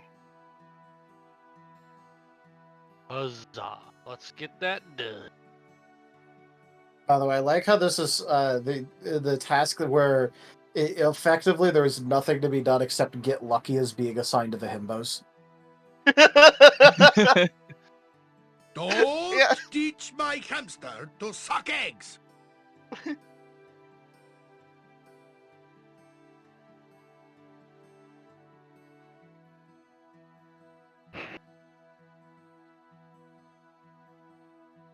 I guess up we go, or I guess I'm rolling two technologies, one from Spike, one from Norton. And take a and my axe teamwork from Osmond. All right. And which one am I helping? Am I going to be helping Spike or Norton? Or rather, 2-dot teamwork specifically.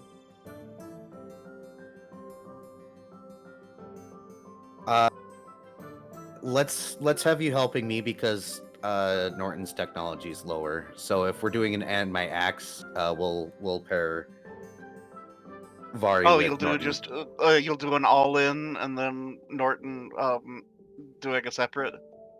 Yeah, I have to. Norton is not allowed to aid Okay. me, unfortunately. So unless you He's guys not want able to assist anyone. Yeah. Yeah. So if you But help Norton, can other people assist him though? Yes. Cool. Okay.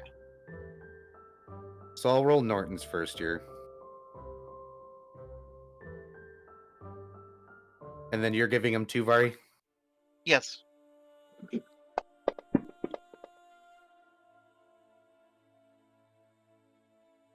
Well,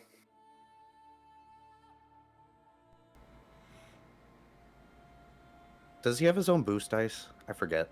He does. Yes, but he can't give them out at all. He can Yeah, use but his own. I'm getting rid of one of the ones. I'm getting rid of one of the ones. Okay.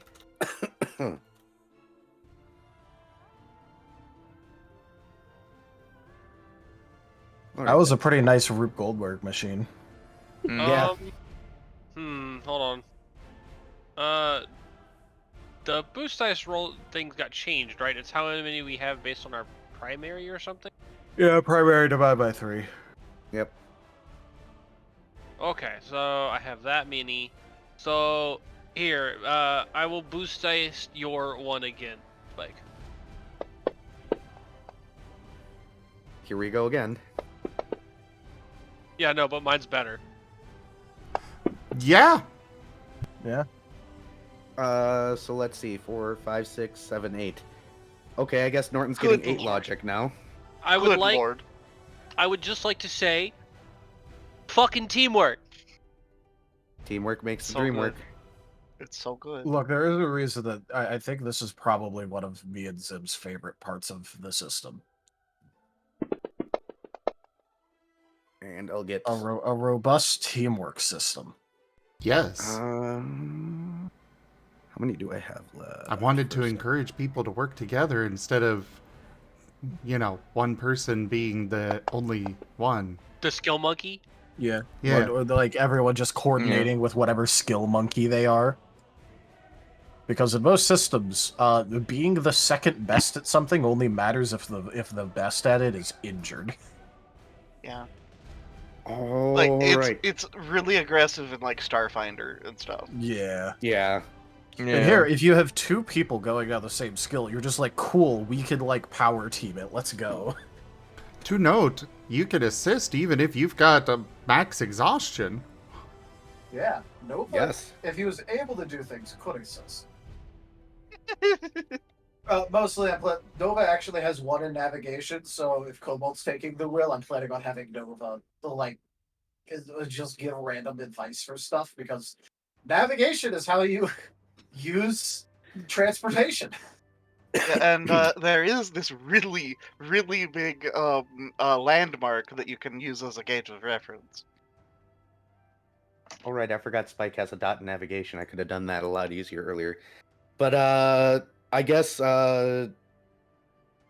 Norton gets 8 logic for his technology to start working on things, and Spike gets 4 innovative. I think Spike's a wet dog and very tired right now. Aw. So the area above seems to be pretty good to go. The above deck, everything seems to be functional. There's a couple of things that got knocked out of place, but for the most part, you kind of just need to flip a switch. That said, Of course. definitely good rolls, because it's good to double check things, because there were a couple of things that you noted that you were able to get easily fixed up. Norton kind of had a little bit of a slow start before he really came into his own with what he knew before. And yeah. Never flip the switch before actually checking things anyways. Exactly. Well, yeah, considering everything, I feel like, considering Norton's experience of putting together and activating the landmines, he's probably pretty good at it. But okay, we flip the switch once we think things are okay. There's a humming sound from the batteries up there. You do see wires going out of this area all over the ship. You do see a little indicator of solar panels that you would presume are somewhere up on top of the balloon. There is a little bit of sparking, but Norton quickly goes and disconnects the cable going to the main starboard engine, because it was what took the primary hit from the creature. It's basically scrap metal. Oof. As long as we got backups that we can fix. As long as we're not sinking. Let's start the easy place. Not sinking first. Yeah, a couple of the fans start to turn on, but they quickly turn themselves, or not fans, but Rotors? rotors. Yes, thank you.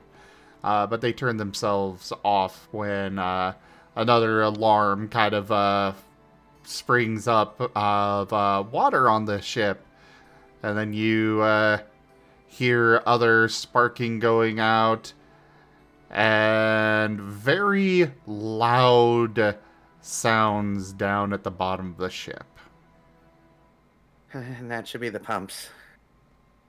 I think we're good to relax.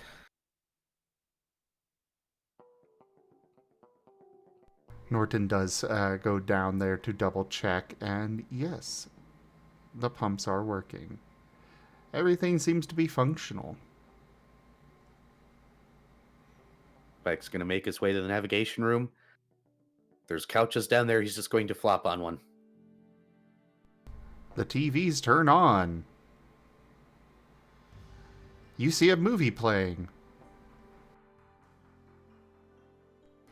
There are a bunch of spotted rock roughs running around, and something about a cruel devil.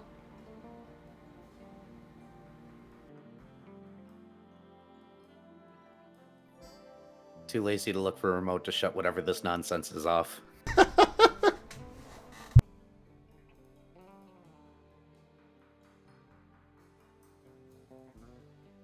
101 of them to get gap. Oof. Yep, I saw it coming. That's why I was like, nope. I was just not gonna say anything. I was gonna leave that one just sit there. Speaking of rock roughs, hi Seda.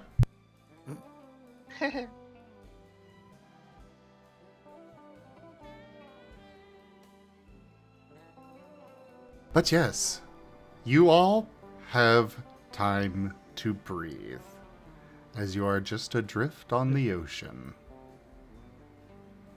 Huzzah! I guess. Osmond is going to return to Mara's room.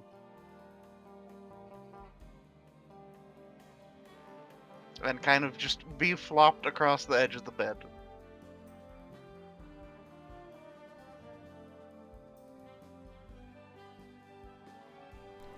There is no movement from her, but she is doing well.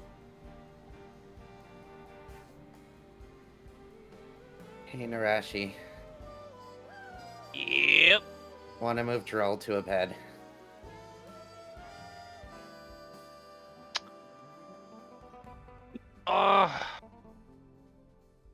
Yeah, we probably should, huh?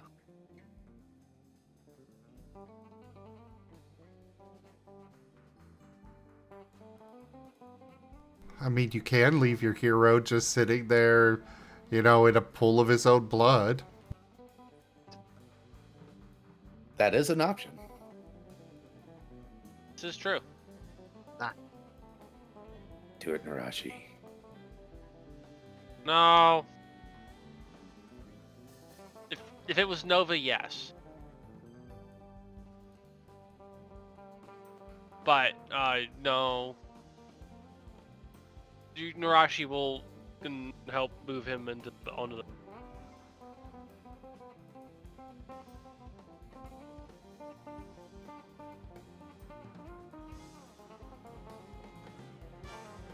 So yeah, at this point it is open roleplay for whatever you guys want to do here.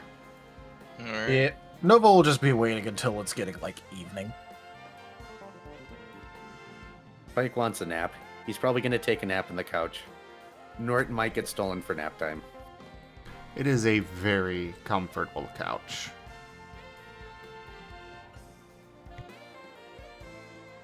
Probably the nicest couch you've ever gotten the opportunity to sit on. So here's a individual that hasn't been mentioned yet that we should probably ask about. How's Cupcake doing? I was just not gonna bring it up. Cupcake is currently sleeping, but they are not. It is just a simple. He's asleep. Okay. But you also.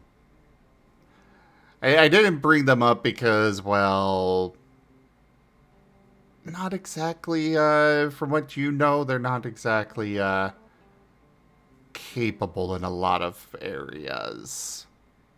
Yeah. Yeah. Pampered pet Pokemon. Not very useful in most situations. Who'd have thought? Yep. I also just think it's funny that people just continually don't ask about Cupcake, and I think about him occasionally, and I'm just I'm just gonna wait. I do too, but I've put myself into the thought process of if I don't think about him, he's fine. That is so not true, the worst. and you know it. That's the worst. Have I been proven wrong? Yes, at least twice. Yes, you have. At least twice, but you know what? He's fine now. So in the end, I was right.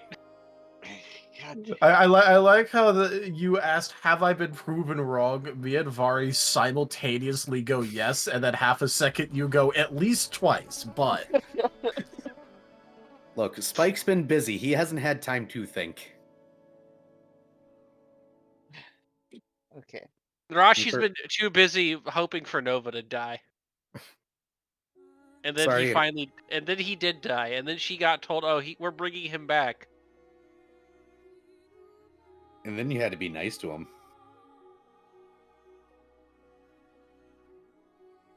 If you want to call that nice, sure. I'm going to say you guys get the benefits of a short rest. Alright.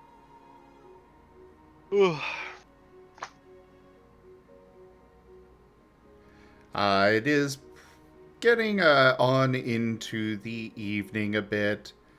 Your stomachs are definitely rumbling.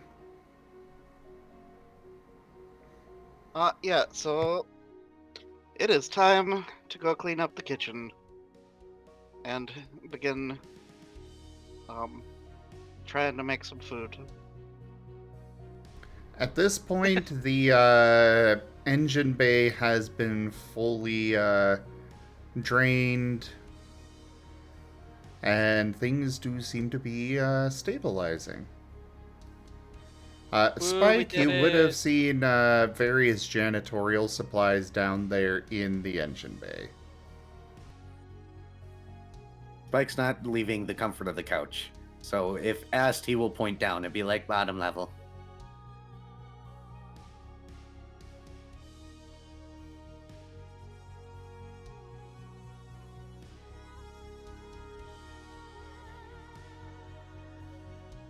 Because again, I'll remind you, there's a lot of broken glass in the kitchen area. But it is a well-stocked kitchen, and it does have running water. You guys aren't sure where its water supply is yet, but it is fresh water.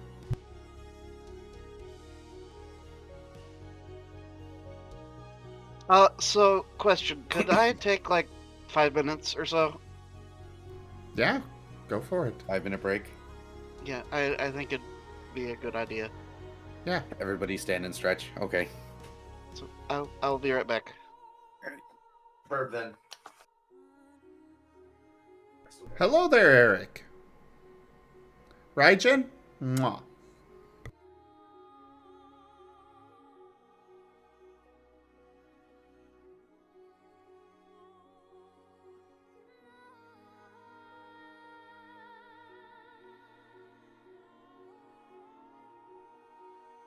Oops.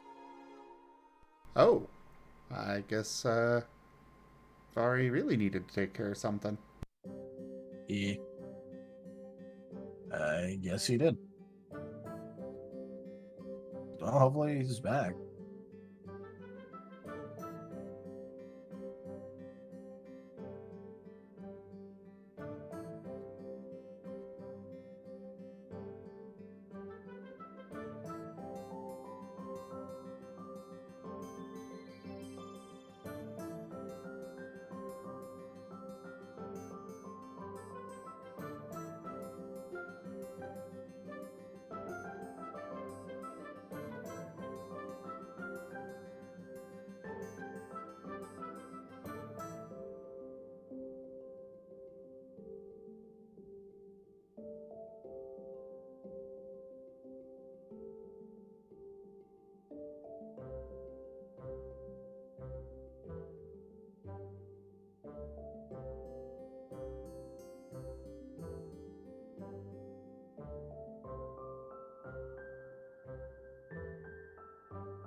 Alright, I am back. Welcome back. Welcome back. Welcome back, I'm Viv.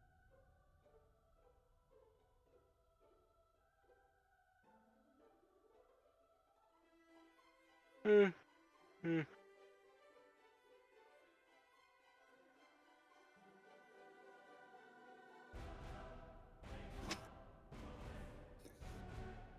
back. Welcome back. Oh, we lost a Furry. Yeah, we did. Yeah. He popped out after saying he wanted to take a quick break. I hope everything's okay. Yep. Though it is also 12:30. 1:30 for me. Yep, 1:30 here. I would be okay with going in and calling it if you guys want. It might be. Why do you have regrets, Ido? This might be a good spot because I have a feeling that in character, all of our characters right now are currently probably back. gonna. Welcome Okay. back. Welcome back. Unless somebody has a scene. Otherwise, I have a feeling that all our characters are probably just going to go and sit in our own little corners. Meander. Yeah. Osmund's gonna be doing the rest maxing. He's gonna be self-care maxing. Nice. Oh my goodness. What did Ido do now? When Zim's ready. He hasn't sent me anything.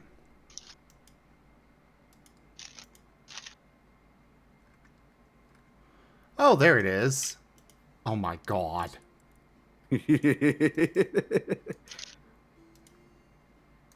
Yeah, I recognized it, Ido. Here we are. There you go.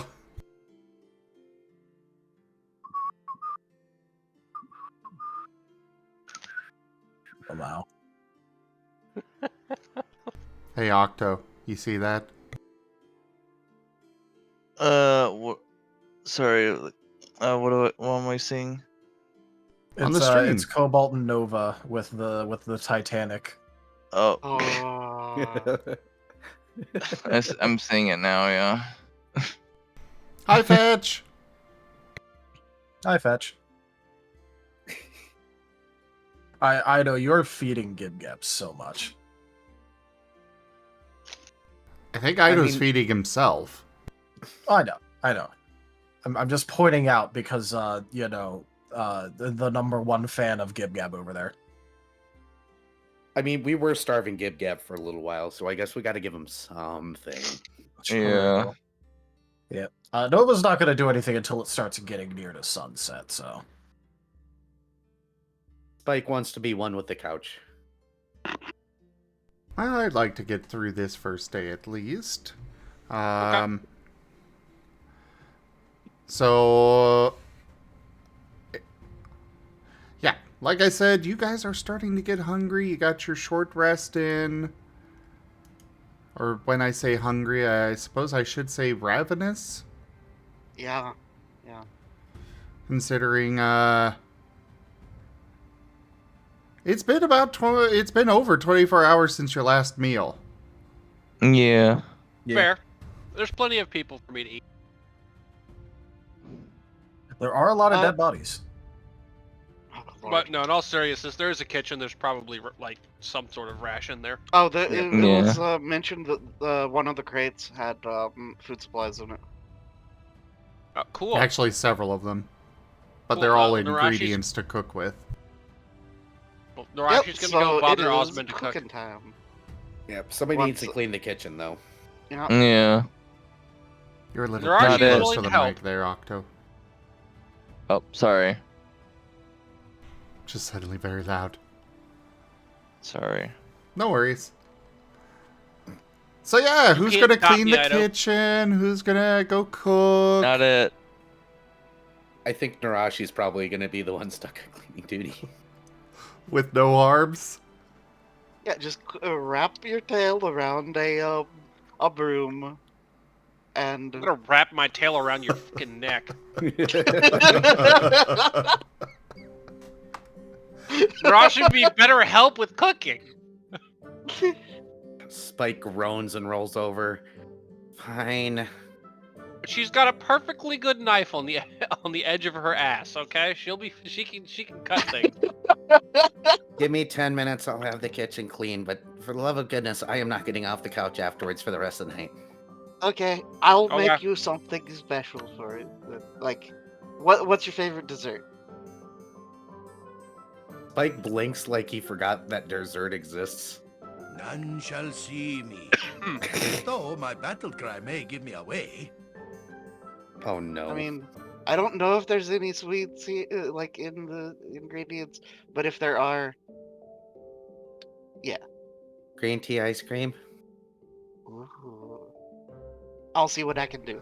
You guys do find a package of gourmet cookies in an Eevee shape. Oh, Bite the heads off first. We'll get there, let me clean the kitchen. Floats all the way downstairs, comes up with a broom and a washcloth, starts cleaning.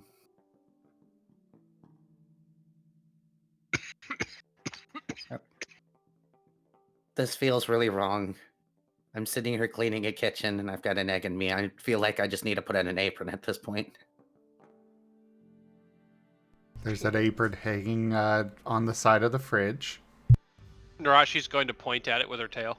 No, Points at it again.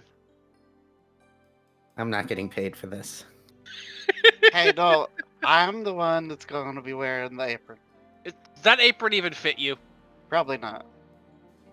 The apron is about 3 feet long. Yeah, it's too big for me even. Pig ain't that big. I mean, Nerashi can wear it. I mean, Spike could also wear it because he floats. True. Mike is not putting on the apron. He's going to clean the kitchen begrudgingly now. Nerashi is tempted to just throw the fucking apron over him like a blanket when he's done.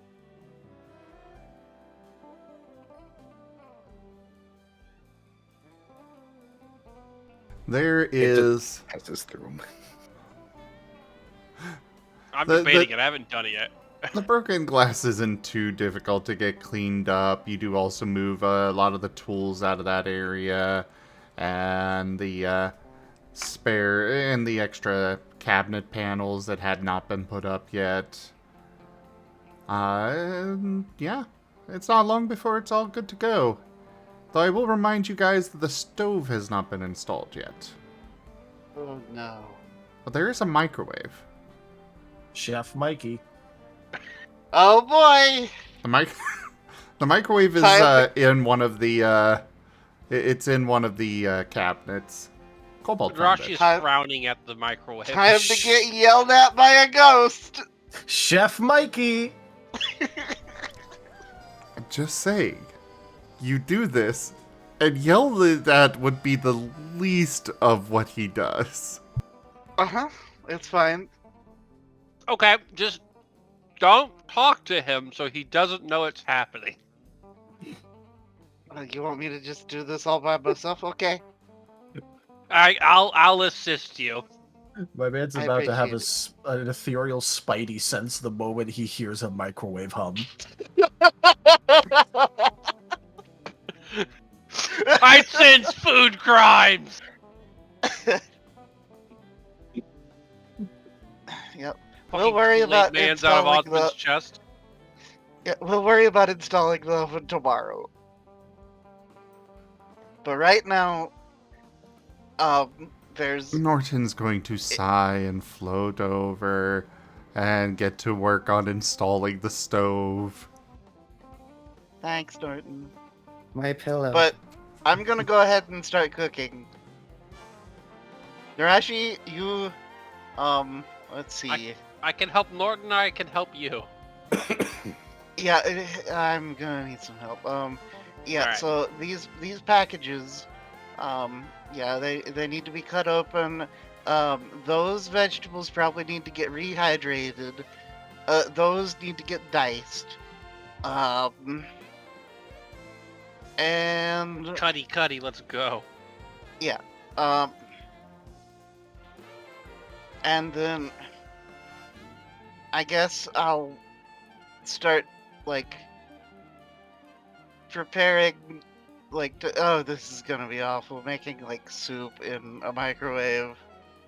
Okay, so am I team working Osmond or am I rolling my own here? That is up to you. Osmond, how many dice do you have for this? Okay, for cooking, I have a cooking specialty. Okay. I have 2 dots in craft. And this would be what, mind probably.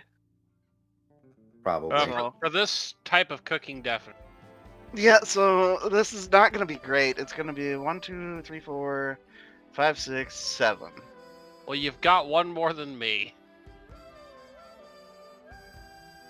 Because I can hit 6 for this. Okay. Osmond, as soon as you open that microwave door, you start floating into the air. Uh-oh. And a aura of menace is emanating from your chest. I knew he could smell food crimes. Hi, chef. You, sorry. you were not Did I hear my name? No. No, you didn't. Okay, I thought I heard my name. Sorry. Good night, Cobalt.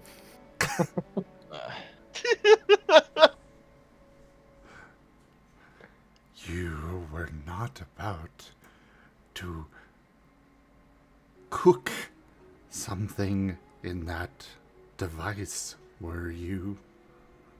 Well, the oven isn't ready yet, and we're kind of starving. Then make something that doesn't require heating. As But- ghostly arms are extending from your chest and going towards your throat. Instead of killing intent, it's chefly intent. Rashi's just gonna look over and go, Mr. Ghost, if you harm the mouse, I'll cut you. It's a good thing I'm ethereal then. It's a good thing I know what you actually care about. Oh yeah, Cupcake is down below deck. Osmond drops to the floor. About 4 feet.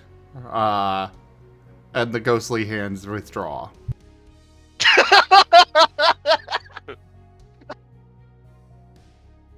That's what I thought. Nerashi goes back to helping. Ow. That hurt. Well, you shouldn't have pissed off the ghost for starters, Well, but the ghost also shouldn't have floated you up. Yeah. And Anyways, Nerashi gives roughly where the ghost likes to inhabit Osmond a very unhappy look. please don't stab me in the chest. No, I have there's an entirely different thing I can stab if he really wants to be a shithead. I don't want to do it, but as long as he doesn't hurt you, we don't have that problem. It's a nice relationship. He helps us out. We make sure Cupcake's okay. Anyways, I'm sorry, chef, but I must this one time. And trust me, we don't plan on using this godforsaken thing again. I don't know. It's kind of handy, especially for making tea.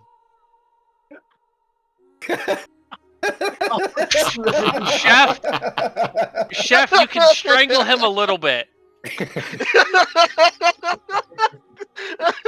Just a light strangling. Maybe he'll get some more sense in him. The ghostly hands are immediately around Osmond's neck. Osmond just making strangled sounds, opening the microwave, putting cups of the precursors to soup stock.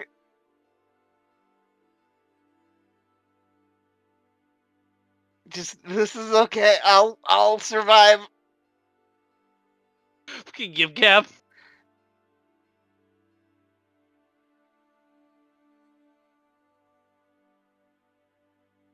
Raijin too. Oh no. Yeah, just put a little of the fear of God in him, just a smidge. I don't. Nerashi does not have the arms to strangle him with. The ghost must do it for her.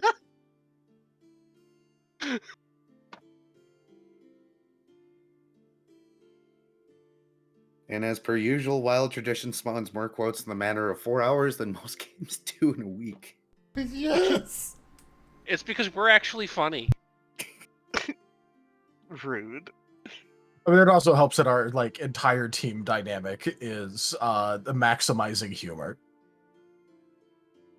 Once again, it's because we're actually funny. We make a good dynamic. This is a good group. Anyways, yeah, so I guess I shall roll my cooking. Osmond, you feel your heart clenching. You're not sure if it's yours or the chef recoiling so hard inside of you from this crime.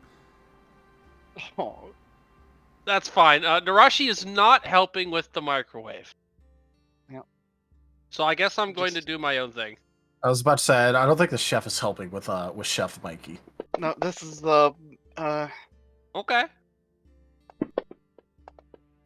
And yeah, this is Osmond? there is no instinct on this, so it has to be forceful. I'm going to need a technology roll as well. Oh boy. Okay. Well, let me see. This first off, this is 3 forceful, and then technology. Let me double check. Do I teamwork this or not? Party vote. Technology, instinct, mind. 1, 2. You might want to help them. As for my vote, normally I'd say help him, but after the comment he made about the microwave being useful for heating water for tea and stuff, I mean, I don't know. Oh no. Yeah, you can have 2 dice. Okay, well, let's see. The only tea that is suitable for heating in the microwave is tea you serve to Mala, because that's how he loves his tea. Well, I'll be honest, I never microwaved my tea water up until Mala complained about it, and I do it occasionally just to piss him off now. It tastes terrible, but you know what? I enjoy his pain more. making him upset is just the best. And you know what? I'm gonna accept this botch. I was gonna say you can either botch this or you could vigor push that for the 6 count. No, I'm gonna accept it. That's minus not one, that's not a instinct. minus. That's not a -1. Yes, it is. Yeah. Oh yeah, you're right. For whatever reason, my brain was thinking 1's counted as -2. No. No. I was just like, wait, no, okay, yeah, you're right. That's fine. Well, at least I didn't give you any more 1s, like Rain would. So, Osmond, Uh-huh. you put it in the microwave. Uh-oh. And you punch those buttons. And suddenly your paw goes through the panel. Huh? You are break the microwave? I mean, he did roll forceful for using the microwave. You fucking stupid.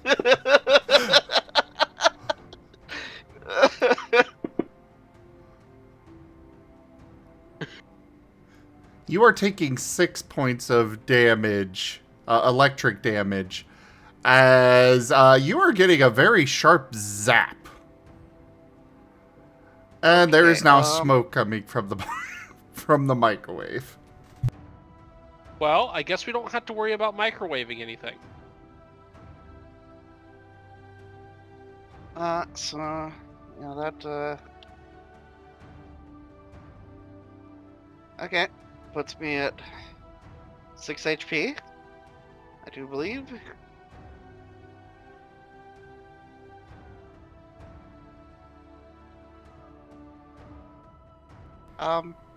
Well, Nerashi's guess just we're- looking over. I guess I'll just, Hey, I don't know. I got the stove hooked up. Oh, that was fast. How in the world did you do it so fast? He's He a ghost. plugged He it can go in. through it. It's probably an electric stove. He probably just plugged it in. Yes. Y'all didn't even check to see what kind of stove it was. You just went, "Oh, it's a stove. You- This is gonna take You a while." think Chef Mikey. Nerashi? You think Nerashi can use a stove? No, I'm just saying. No one looked at it. Why would Nerashi look at it? Nerashi either eats food raw or over a campfire. Alright, Like, so, Raijin, obviously over here in CGF Gaming, it's not doors that stop us, it's microwaves. but yeah, so the soup stock in cups gets poured into an actual pot. Great, give me a And- technology roll for using the stove. Oh lord. get teamwork, idiot. Okay.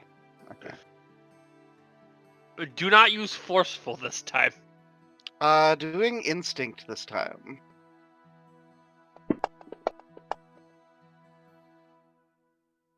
Yeah, you know what? It's not a botch.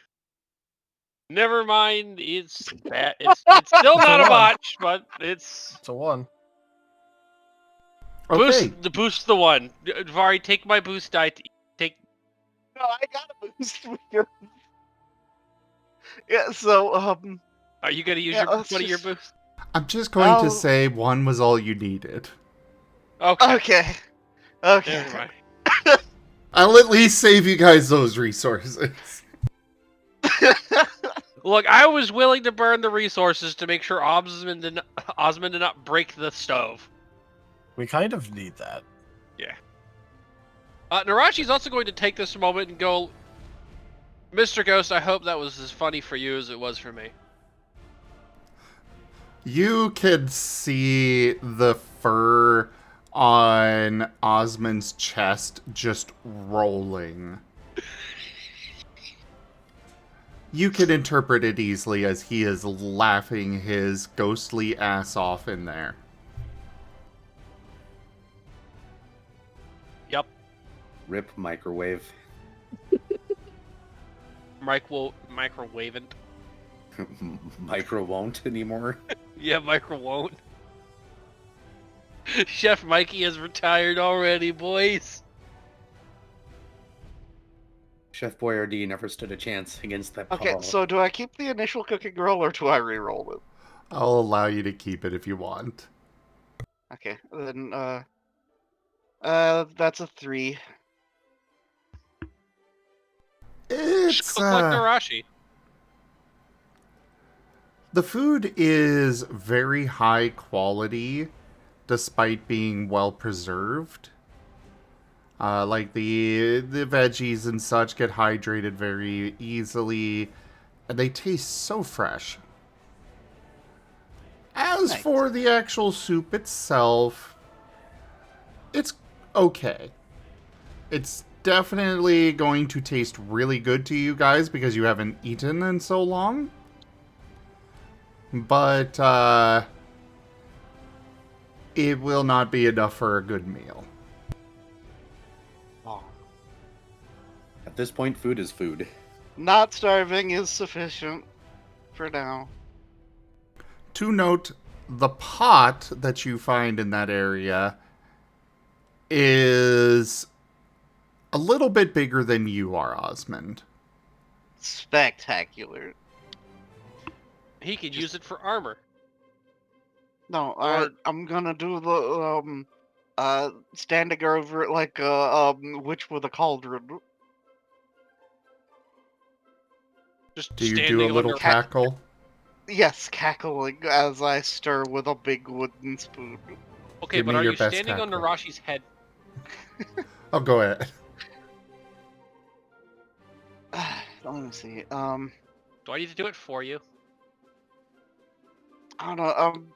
I'm trying to muster up a good one Really want because some you gotta soup? have that that high pitch to it. Oh, what's this? Marten video. Oh. I don't know if I can do the high pitched crazy cackle. At least not like on command. I'm sorry. A shame. I was going to give a sorry. good meal if you did. No, it's fine. It's fine.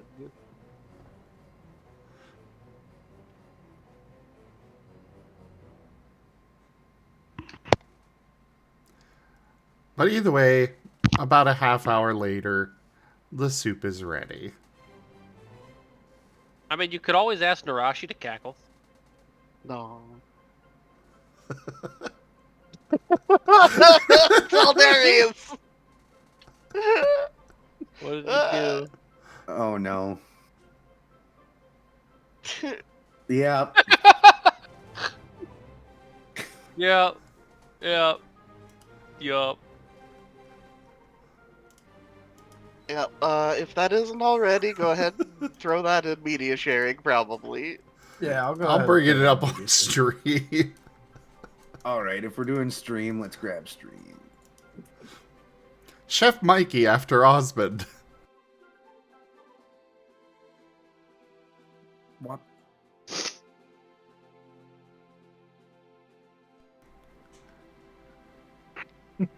Gotta love that Shutterstock logo.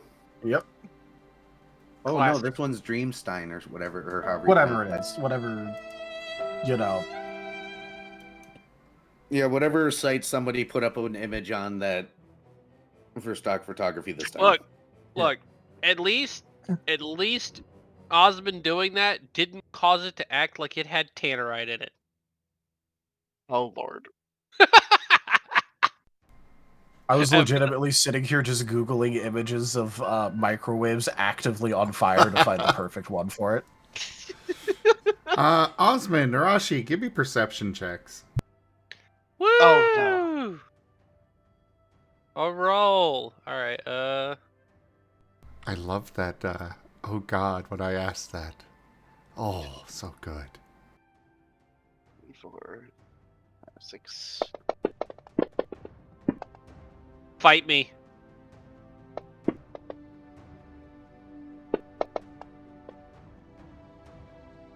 Yes. You see, this is what we get when we don't have rain around. I roll a botch, and then it's been nothing but net since. It's what, Okay. 10? 6, 7, 8, 9. Yeah, 10. I think that's my best one yet. Nice. Oh, Hey, are we no, playing? I We playing Recolors of the Lost with this perception right now? I I don't know. think so. I Oh my know. goodness, I know. What are you doing? It's up. I like how he has the angry eyebrows drawn on too. Of course.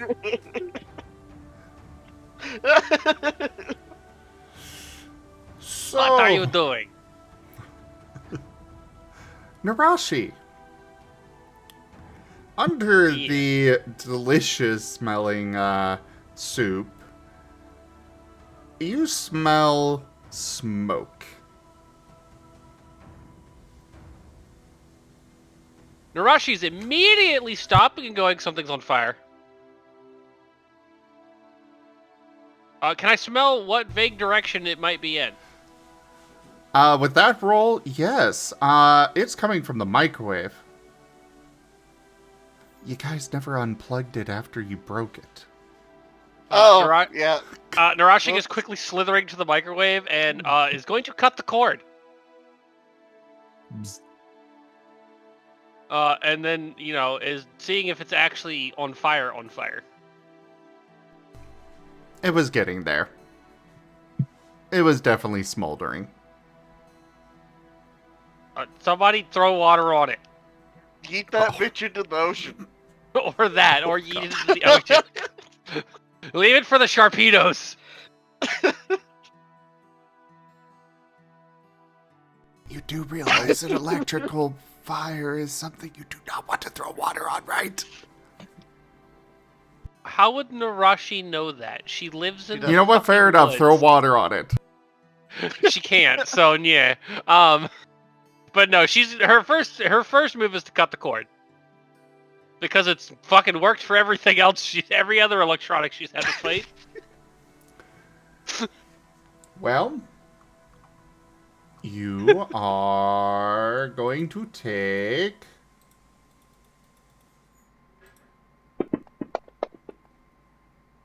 This might knock her out.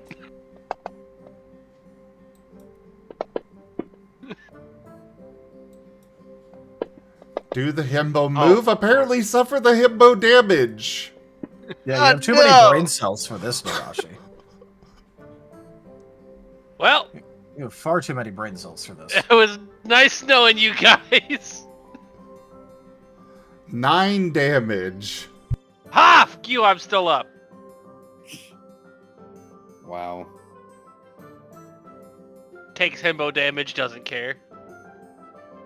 Just like a himbo. That's a scary amount of damage, though.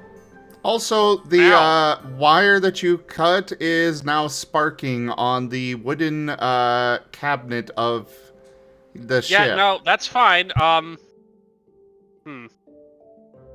Unplug it. With what arms? Osmond is gonna jump up and try to grab it and unplug it. Give me that athletics check. Okay. Unplug it. What am I supposed to do? Use my fucking face? I mean... 1, 2, 3, 4, 5, 6, 7. -1. Okay. Get teamworked, because I'm right there. So 2 more. I help. Okay. Yep, this is the epitome of I'm helping. 3.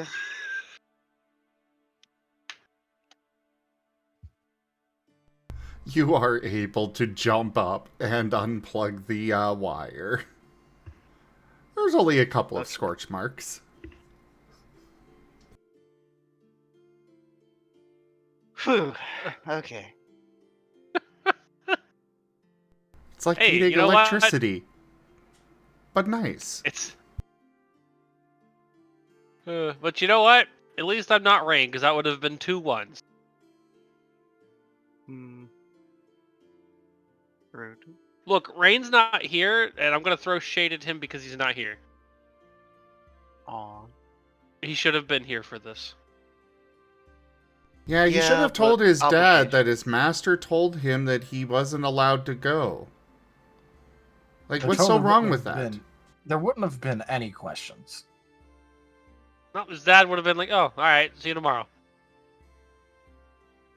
Knowing Ren, I actually somewhat expect a response like that out of people around him. They just assume he's that much of a bottom. I mean, assume if I've met him in real life, there is no assumptions needed. It's obvious. Yes, I know. As you've seen in most of our games. So anyways, you dishing out that soup to everybody? Or Yeah, just gonna, leaving it there for them to come get? Yeah, Osmond's gonna get bowls and spoons and such for enough for everyone on board so that That is currently awake, hopefully. well, I mean, even the ones that are unconscious can get spoon-fed carefully by the fluids. Oh, fair. They are floating up after the smell of food Right, and Jen. see the extra plate or bowls and thanking you and taking them down to start feeding the wounded. Good. Would Nova be untied from Cobalt at some point, by the way? I don't know, would he, Cobalt? Cobalt's freaking gone. What are you talking about? He's Yeah, asleep. pretty sure Octo fell He asleep. passed out like 20 minutes ago. Yeah, I was about to say. There's a reason I didn't ask Cobalt if he would let Nova down. I mean- feel like Cobalt probably wouldn't, but I I'm about to think say we- my vote is for he probably wouldn't, because he was probably going to just go up there with you. Yeah, the only thing though is that Nova's gonna absolutely demand to be able to climb up there himself. Oh, This might be a good time to call it. That's what I was going to say. Yeah. we're one Yep. player asleep, one player down. I think we're good. And just to respond to Raijin, I only needed 1 day. More than that, and I get the picture. As a response to Gib Gab, bold of you to assume I haven't done that already. oh no. But I guess it wouldn't be the first time someone said they'd throw shade into the sun. No, I will throw shade at the sun. It doesn't No, even the, have to hit the sun. joke is the character shade. The joke is that before this, I play a character named Shade. I don't know that character, but if they annoyed me, yes. So There- imagine Max Gremlin. Yeah, there are many individuals that would legitimately throw shade into the sun if they could. Canonically, in the multiverse, he's been thrown into the sun before. Mostly because at one point I asked Digi what Culty's opinion of Shade would be, and the response was legitimately he'd get thrown into the sun. So there's a fun fact for you. Nice. End credits then, Zim. Yes. Woo! Thank you, everybody, for joining us today for Wild Traditions Scar. Check out our website, zgfgaming.com. We've got links for our Discord, Telegram, Mastodon, Blue Sky, Patreon, and more. They are on the website as well as down in the description below through our link tree. Thank you to my patrons, tippers, and subscribers. It is your support that keeps this channel alive and going. I cannot do this without your guys' help and your support, so thank you. Consider becoming a patron over at patreon.com/zgfgaming.